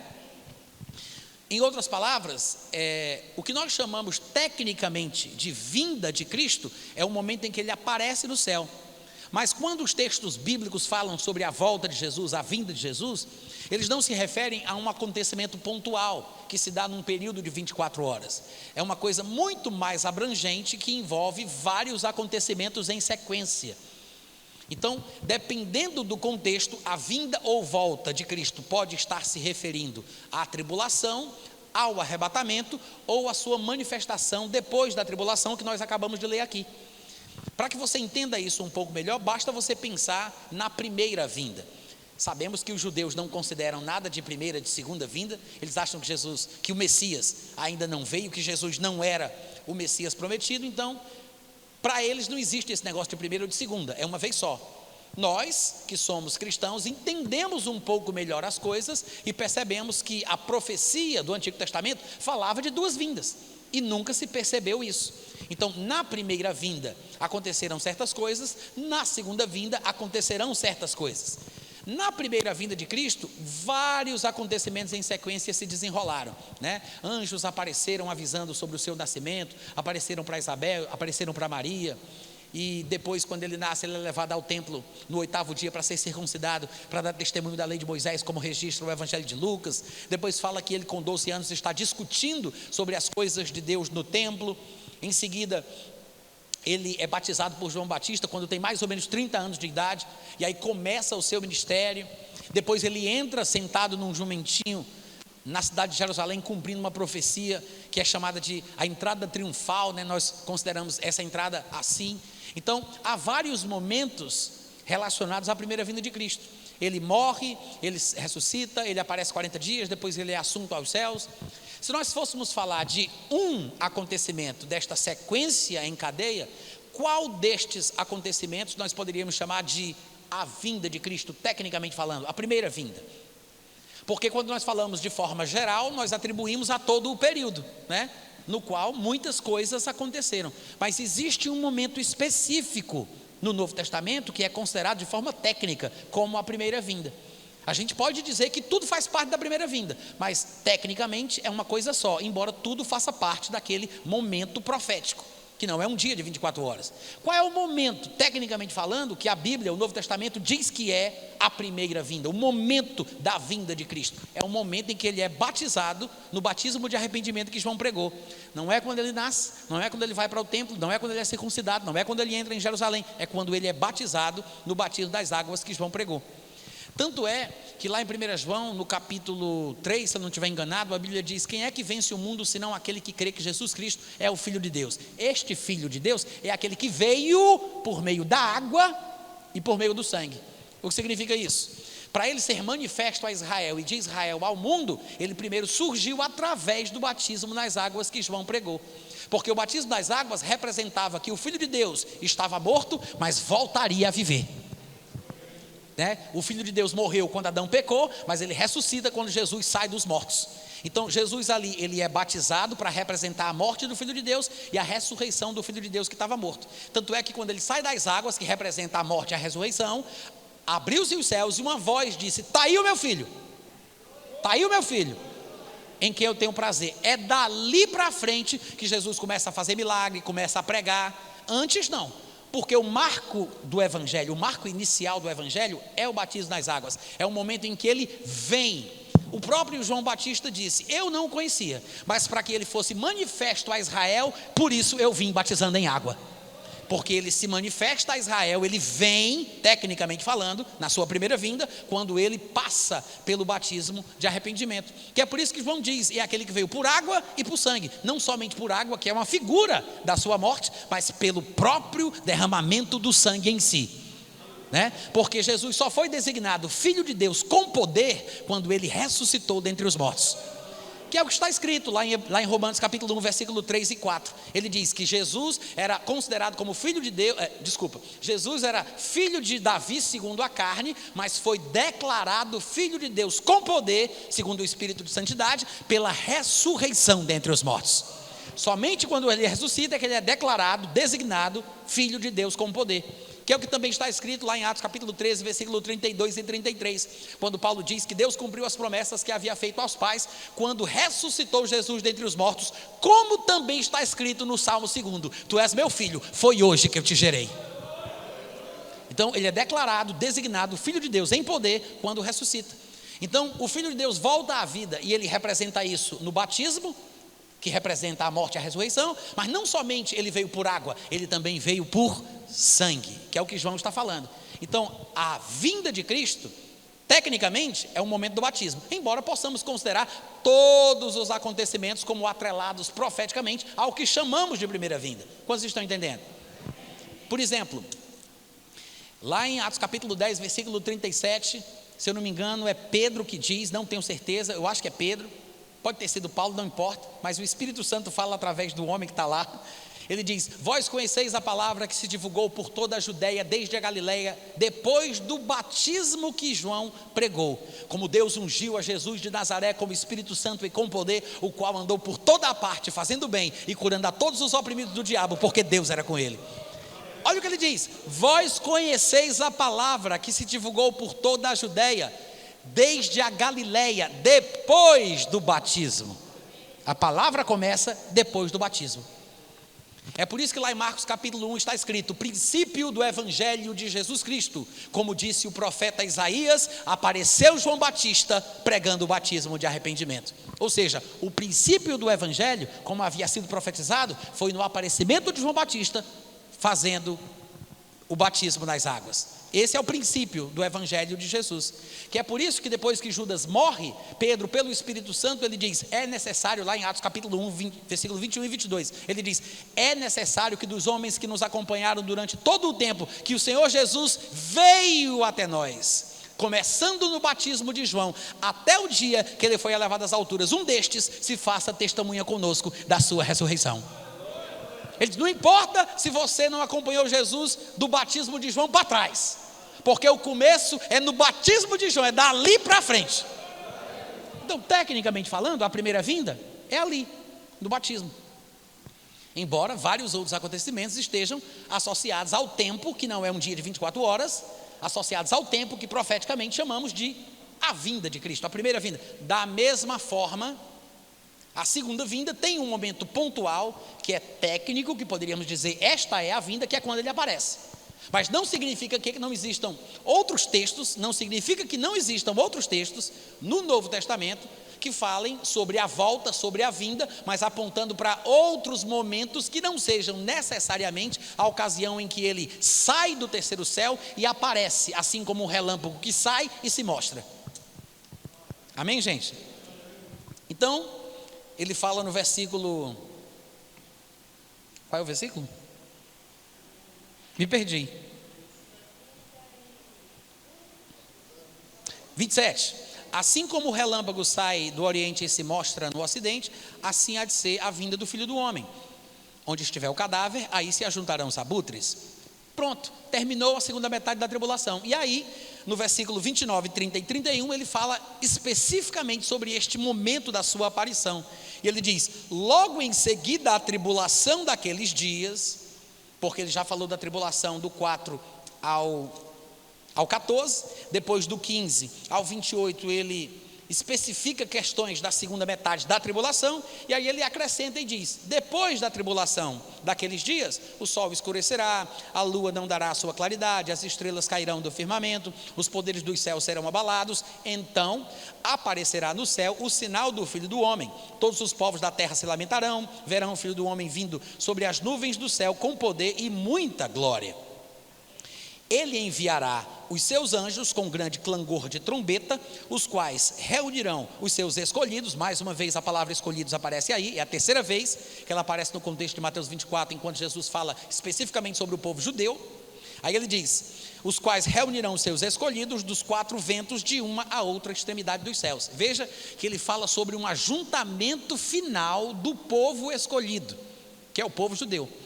Muita gente que não entende bem o que está sendo dito aqui, pensa que Jesus está falando sobre o arrebatamento, porque aparece aqui a palavra trombeta e aparece a palavra escolhidos. Aí o pessoal pensa: eita, está bem parecido com aquilo que Paulo falou lá em 1 Tessalonicenses capítulo 4, porque lá no capítulo 4 tem uma trombeta e também tem a ressurreição dos mortos em Cristo, e tem a transformação dos cristãos vivos. Aí o pessoal pensa que é a mesma coisa, mas esse tipo de lógica, gente, é perigosa. É como se eu encontrasse um amigo meu chamado Marcos, que eu não via há muito tempo, há muitos anos. Aí ele diz: ô rapaz, como é que você está? Tudo bem? Aí eu digo: opa Marcos, e aí, como é que está a vida? Ele diz: rapaz, casei, tive 2 filhas que já são adolescentes hoje em dia, as 2 filhas são gêmeas. Aí diz: que coisa maravilhosa. E você está por onde? Estou morando aqui, voltei para a cidade. Tá legal. Aí no outro dia eu vou para o centro, aí encontro no centro 2 irmãs gêmeas. Aí eu concluo: são as filhas de Marcos. Tem lógica isso? Vamos lá, gente, eu fiz uma pergunta e espero uma resposta. Mas tem muita gente fazendo isso com textos assim. Encontra expressões semelhantes, alguns elementos que parecem ser iguais, aí diz: opa, está aqui, entendi. Aí junta uma coisa com a outra e bagunça tudo na cabeça. Na verdade, esse ajuntamento final do povo escolhido já foi profetizado no Antigo Testamento, só que o pessoal não faz o dever de casa. Eles não vão ver as passagens que falam isso. Desde Deuteronômio capítulo 30, versículo 4, já se falava sobre um espalhamento do povo judeu pelos 4 cantos da terra. Deuteronômio, eu vou até ler aqui para vocês, Deuteronômio capítulo 30, versículo 4, diz assim: ainda que os teus desterrados, ou seja, que foram retirados da sua própria terra, ainda que os teus desterrados, falando com o povo judeu, ainda que os teus desterrados estejam para a extremidade dos céus, desde aí, ou seja, de lá das extremidades dos céus, onde vocês estiverem, nos 4 cantos dos céus, nos 4 cantos da terra, desde aí te ajuntará o Senhor teu Deus e te tomará de lá. Aí ele vai falar, te introduzirá na terra que teus pais possuíram, falando sobre trazê-los de volta para a terra de Israel, a terra prometida.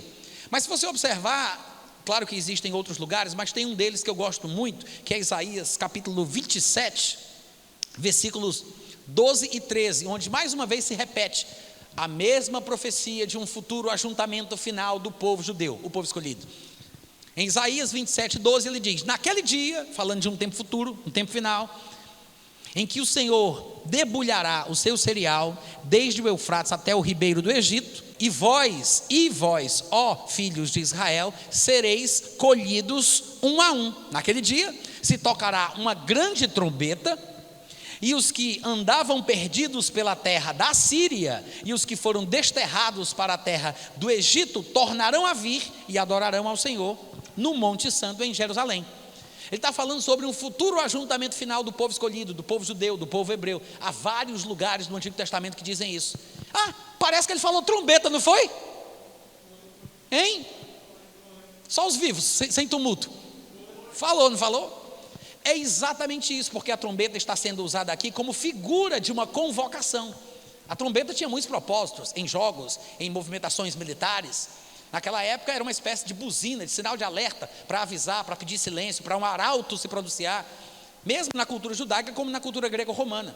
Então a trombeta é uma figura usada para uma convocação, é uma convocação divina final do povo escolhido, do povo judeu, que estaria espalhado pelos 4 cantos, como é que Jesus diz? Pelos 4 ventos, de uma a outra extremidade dos céus. A expressão varia um pouco, mas a ideia é passada. 4 cantos da terra, 4 cantos do céu, 4 ventos, tanto faz. Ele está falando espalhado por tudo que é canto. E no último dia, eles serão ajuntados. Lembra que quando Jesus Cristo entrou em Jerusalém, na semana da sua morte, ele disse: quantas vezes eu quis ajuntar os teus filhos, falando de Jerusalém, como a galinha tenta juntar os seus pintinhos debaixo das asas, e vocês não quiseram. Aí ele diz: vocês não vão me ver mais, a não ser quando vocês finalmente venham a dizer: Baruch rabá b'shem Adonai, bendito aquele que vem em nome do Senhor. Em outras palavras, Jesus estava prevendo uma futura conversão em massa do povo judeu no final da tribulação, que é justamente quando, segundo Jesus, quando ele estiver voltando, ele enviará os seus anjos com grande clangor de trombeta e reunirão seus escolhidos dos 4 ventos de uma outra extremidade dos céus, que é o que a gente já sabe que foi prometido ao longo de todo o Antigo Testamento. Vai se cumprir ali, naquele dia. Então ele conclui, e aí no versículo 32 ele já muda o tom. Ele vai fazer uma recapitulação, um resumão de tudo o que ele falou, só que agora ele faz uma abordagem diferente, e ele acrescenta informações que não tinham sido dadas antes. E é agora, pela primeira vez, que ele vai falar do arrebatamento, porque até então ele não tocou no assunto. Não sei se vocês perceberam, até agora ele não falou sobre arrebatamento, mas a partir daqui, quando ele faz essa recapitulação, onde ele acrescenta informações especiais, é pela primeira vez que ele fala do arrebatamento. Aí ele diz: aprendei, pois, a parábola da figueira, que não é somente a figueira, tá, gente? A figueira é uma árvore típica da terra de Israel, mas se você for olhar os outros evangelhos que registram o sermão profético, como por exemplo lá no texto de Lucas, capítulo, acho que 17 ou 21, pode ser 21, 29, não tenho certeza absoluta, às vezes eu acerto, eu acho que é 21, 29 ou é 21, 30, ele fala sobre a mesma parábola, só que lá ele diz: vede a figueira e todas as outras árvores, quando começam a brotar, sabeis que está próximo o verão. Da mesma forma, quando vocês verem essas coisas começarem a acontecer, vocês podem ter certeza, está próximo a vinda do reino de Deus. É 29 e 30? A parábola das árvores que brotam anunciando a proximidade do verão, esse é o sentido. faço questão de salientar isso, porque tem muita gente fazendo grande caso por causa da palavra figueira, como se fosse uma menção profética à terra de Israel, tá? Mas eu quero apenas dizer que Jesus está usando uma situação natural das estações do ano para representar uma verdade espiritual, assim como as árvores, não apenas a figueira, mas as árvores, quando elas começam a brotar, as pessoas sabem que está próximo o verão. Da mesma forma, ele diz: quando vocês verem todas estas coisas, sabei que está próximo às portas. No versículo 33 ele diz: quando vocês verem todas estas coisas. Quais coisas? As que ele descreveu nos versículos anteriores, as coisas da tribulação. E o que é que está próximo? A vinda de Cristo? Não necessariamente. Quando você lê Lucas 21, 29 e 30, que fala exatamente disso aqui, Jesus fala lá claramente que está próximo a vinda de quê? Do reino de Deus. Claro que quem vai implantar o reino é o Senhor Jesus. Então tudo tem a ver uma coisa com a outra. A vinda de Cristo estabelece a vinda do reino.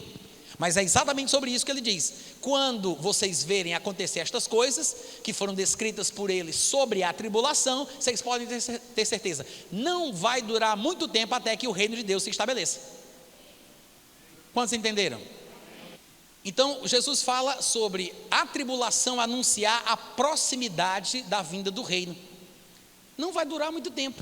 Nós sabemos que é um período de no máximo 7 anos, né? Desde o princípio das dores até o fim daquele período, para que o reino de Deus se estabeleça, no máximo 7 anos. Então ele está falando sobre não demorar muito, quando começarem a acontecer as coisas que ele descreveu do período da tribulação. Ele não está falando sobre o momento do arrebatamento. Ele não está falando, não vai faltar muito para que aconteça o arrebatamento. Não é sobre isso que ele está falando, não. Ele está falando sobre, como disse Lucas 21, 29 e 30, a proximidade da vinda do reino. E aí ele continua: em verdade, versículo 34, em verdade vos digo que não passará esta geração sem que tudo isto aconteça. Que geração? Bom, algumas pessoas às vezes pegam essa palavra e pensam que Jesus estava falando sobre os seus contemporâneos, e aí acreditam que todo o Apocalipse se cumpriu no ano 70 depois de Cristo, quando Jerusalém foi invadida. Inclusive o anticristo na cabeça deles foi Nero, e a volta de Jesus foi através do Império Romano, que desbaratou o domínio hebreu, né? Mas não tem nada a ver, tá? Isso é interpretação alegórica, e é muito perigoso você fazer interpretações desse tipo. Na verdade, a palavra geração, ela pode significar pelo menos 3 coisas. Ela pode significar os meus contemporâneos, pessoas que vivem na mesma época que eu, né? O pessoal da minha geração. Pode significar os descendentes de um determinado progenitor. Vós sois descendência ou geração de Abraão, filhos de Abraão. E pode significar uma etnia. Significa que a geração judaica ou o povo judeu pode estar em foco aqui. Eu acho que a interpretação mais coerente a respeito desta geração que ele fala é sobre o povo judeu, sobre quem há de vir todas as coisas que ele falou. Eles são os protagonistas de tudo que Jesus Cristo fala aqui. Então é como se Jesus estivesse dizendo: este povo não será aniquilado, não será exterminado, sem que tais coisas que eu estou falando aconteçam. Ou seja, pode anotar para ver, pode esperar, vai acontecer. Não passará esta geração sem que tudo isso aconteça. Passará o céu e a terra, porém as minhas palavras não passarão. Mas a respeito daquele dia, daquela hora, ninguém sabe, nem os anjos, nem o filho, senão o Pai. A primeira vez que ele cita o arrebatamento é agora, nesse versículo que nós acabamos de ler. Observe que é totalmente diferente de tudo que ele vinha falando até aqui. Todas as descrições de dias que ele falou ao longo do capítulo 24 que nós lemos, ele sempre fala no plural. Aqueles dias, o tempo inteiro. A primeira vez que ele fala daquele dia no singular, é esse momento. Nas outras ocasiões em que ele fala daqueles dias, do período da tribulação, ele fala de características previsíveis. Ele fala, quando vocês verem o anticristo invadindo o lugar santo. Ele fala sobre um relâmpago sair e se mostrar. Ele fala sobre coisas que podem ser perceptíveis, que anunciam os próximos acontecimentos. Ele mesmo diz que a vinda dele, a volta dele à terra, será depois do período da tribulação. É tudo muito bem demarcado, é tudo previsível, dá para saber. Ele inclusive falou que quando começarem a acontecer essas coisas, em breve o reino de Deus vem. São coisas perceptíveis, anúncios claros. Mas agora ele começa a falar num tom de imprevisibilidade. Ele disse a respeito daquele dia e hora ninguém sabe. Ele até se inclui no grupo dos ignorantes, dizendo nem o filho sabe. Ora, se ele estivesse falando da sua vinda depois da tribulação, ele teria que saber, porque ele mesmo descreveu precisamente que ele vai vir depois da tribulação. Ele descreveu aqui claramente. Como é que ele não vai saber? Ele sabe. Mas agora ele se inclui no grupo dos ignorantes, dizendo que aquele dia é uma coisa que somente Deus, pela sua autoridade exclusiva, sabe qual é. Ele está falando do dia que é o pontapé inicial para a tribulação. Quantos estão me ouvindo? Lembra que nesse bloco aqui que vai do versículo 32 ao 44, ele começa falando sobre a parábola das árvores? E ele diz que assim como o povo via as árvores brotando, eles sabiam que estava próximo o verão. Da mesma forma, quando eles começarem a ver a tribulação, eles sabem que o reino de Deus está para chegar. Pronto, aí ele diz, mas a respeito daquele dia, de que dia? Do dia que estas coisas começarão, do dia que a tribulação começa, o start, o pontapé inicial, o ponto de partida, aquele dia que começa tudo isso, ninguém sabe. Qual é o dia? É o dia que a igreja será retirada da terra, dando vazão para o início da tribulação. Tanto é que o próprio Senhor Jesus usa representações do Antigo Testamento que fazem alusão à mesma verdade. Ele diz no versículo seguinte, no 37, pois assim como foi nos dias de Noé, também será a vinda do Filho do Homem. Mas veja que aqui, quando ele fala da vinda do Filho, ele está falando de uma das características que é diferente das outras que ele falou anteriormente. Ele não está falando de algo que vai ser visível, aparente, que todo mundo vai ver depois da tribulação, que pode ser contado no lápis, porque serão 7 anos, quando ele invadir Jerusalém, é 3 anos e meio. Não, ele está falando de uma característica imprevisível. Essa vinda que ele menciona aqui é diferente das outras vindas, ou dos outros momentos de Mateus 24, é que ele falou da vinda, como no versículo 27, ou no versículo 29 e 30, ou como outros versículos aqui ao longo de Mateus 24, que são momentos previsíveis. É a única ocasião, nesse momento, que ele fala de imprevisibilidade associada à sua vinda. E é por isso que ele compara com os dias de Noé.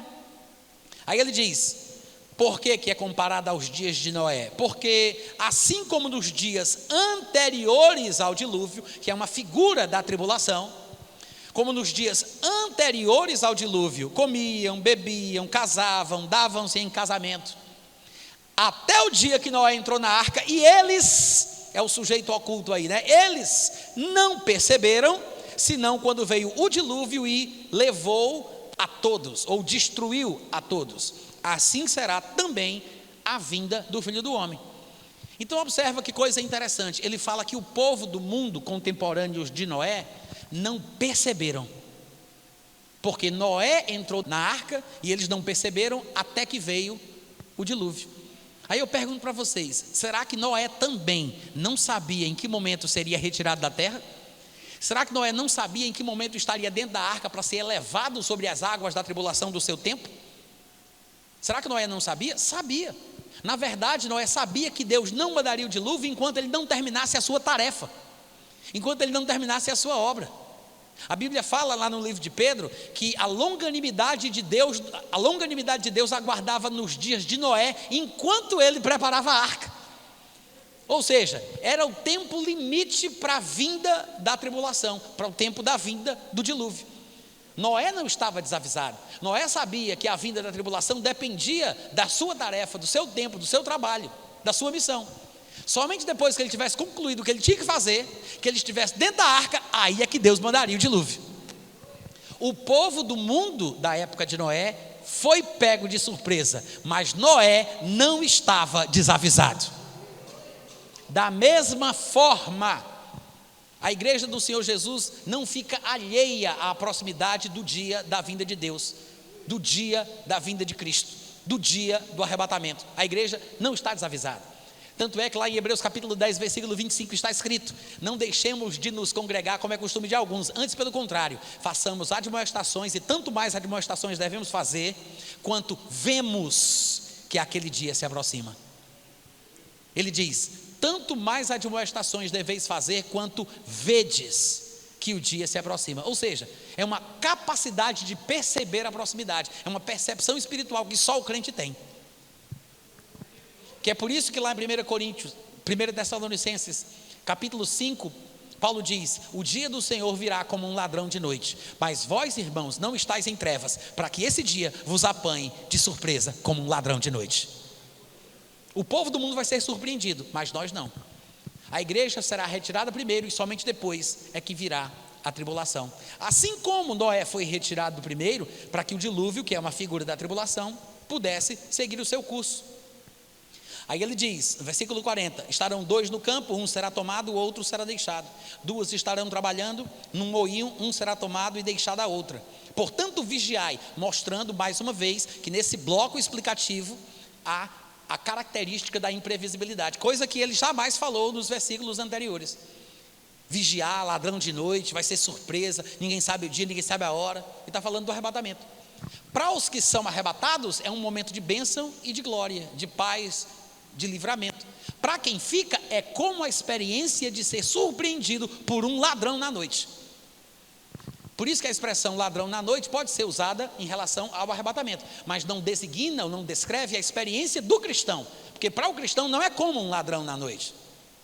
É para um ladrão na noite, é como um ladrão na noite para os incrédulos. Quantos estão entendendo?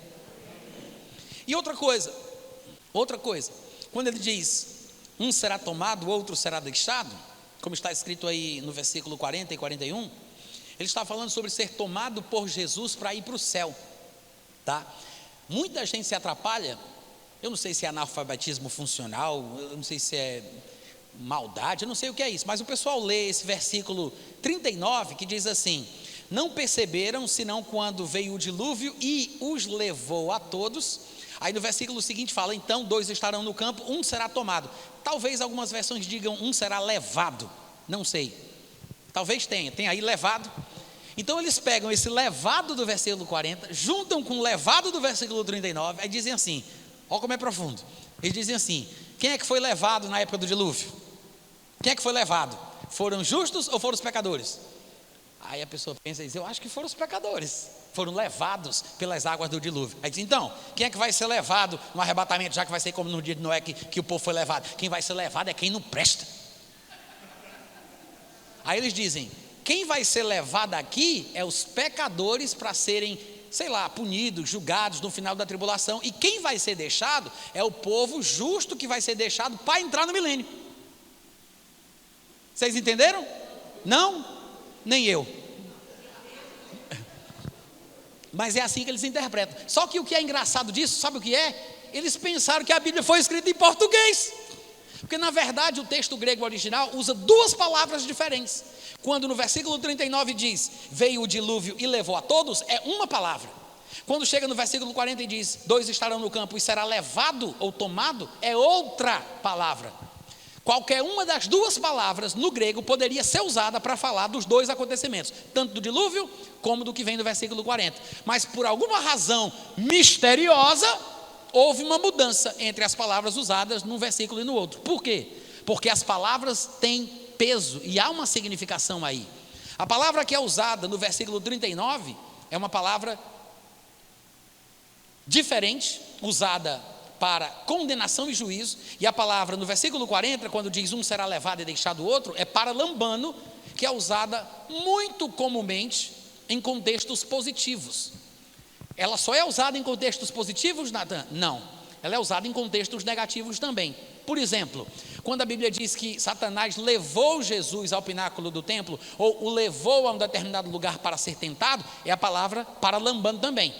Quando diz que um espírito imundo sai do homem e ele volta levando consigo 7 outros piores do que ele, é a palavra paralambano também. Ela aparece em alguns lugares de contextos negativos. Das 49 vezes, parece que apenas 3 delas são, das 49 vezes que a palavra aparece no Novo Testamento, parece que apenas 3 delas, 7 a 3, são em contextos negativos. Mas sempre que ela aparece em contexto positivo ou negativo, ela tem o sentido de levar com acompanhamento. Ou seja, eu não mando a pessoa aí, eu vou com ela.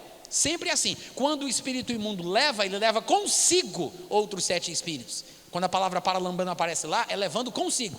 Quando diz que levou Jesus a um lugar, é porque Satanás foi com ele.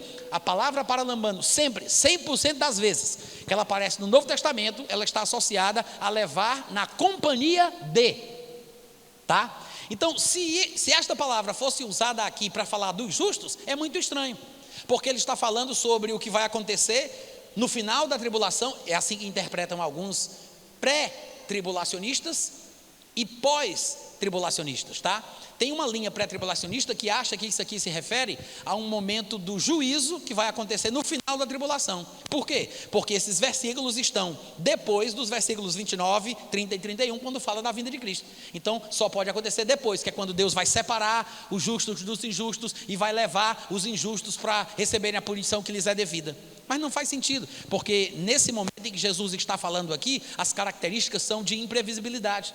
Ele não está falando sobre o momento no final da tribulação, porque nem seria num momento como ele compara. Jesus compara com o momento dos dias de Noé, onde todo mundo comia, bebia, casava, era um momento de paz. O final da tribulação não se encaixa com esse perfil desenhado por Jesus Cristo.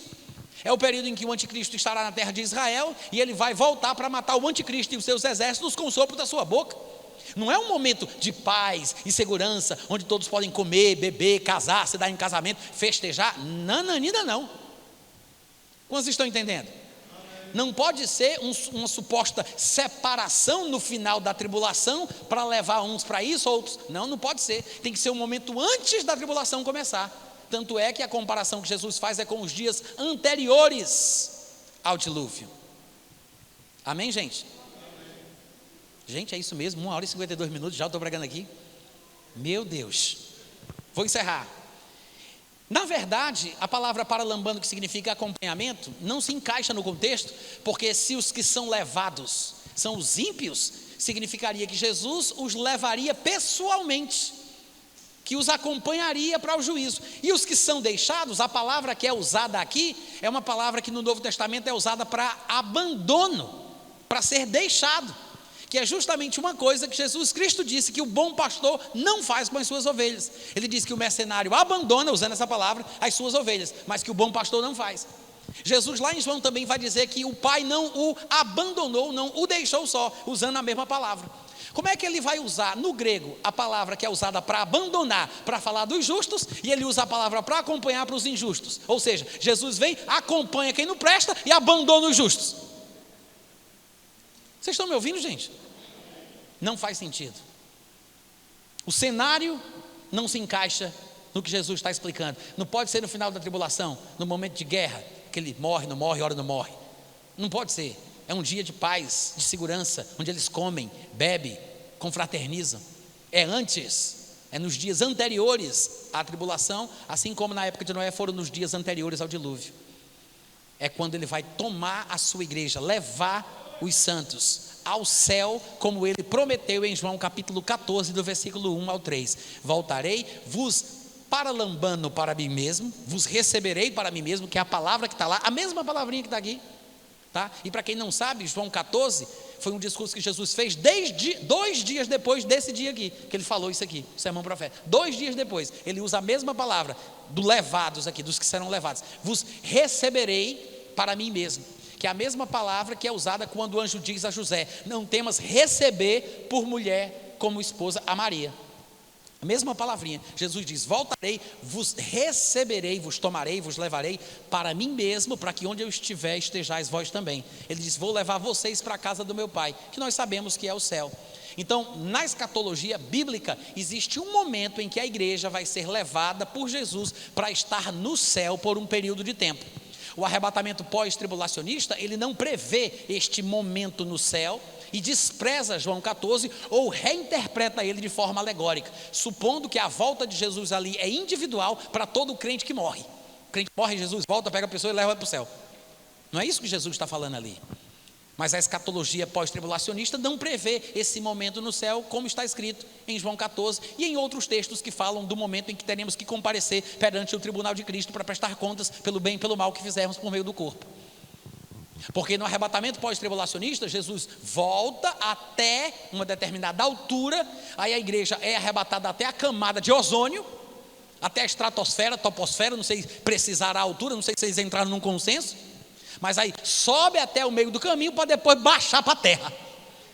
Porque o objetivo do arrebatamento é se encontrar com Jesus no meio do caminho para escoltá-lo até embaixo.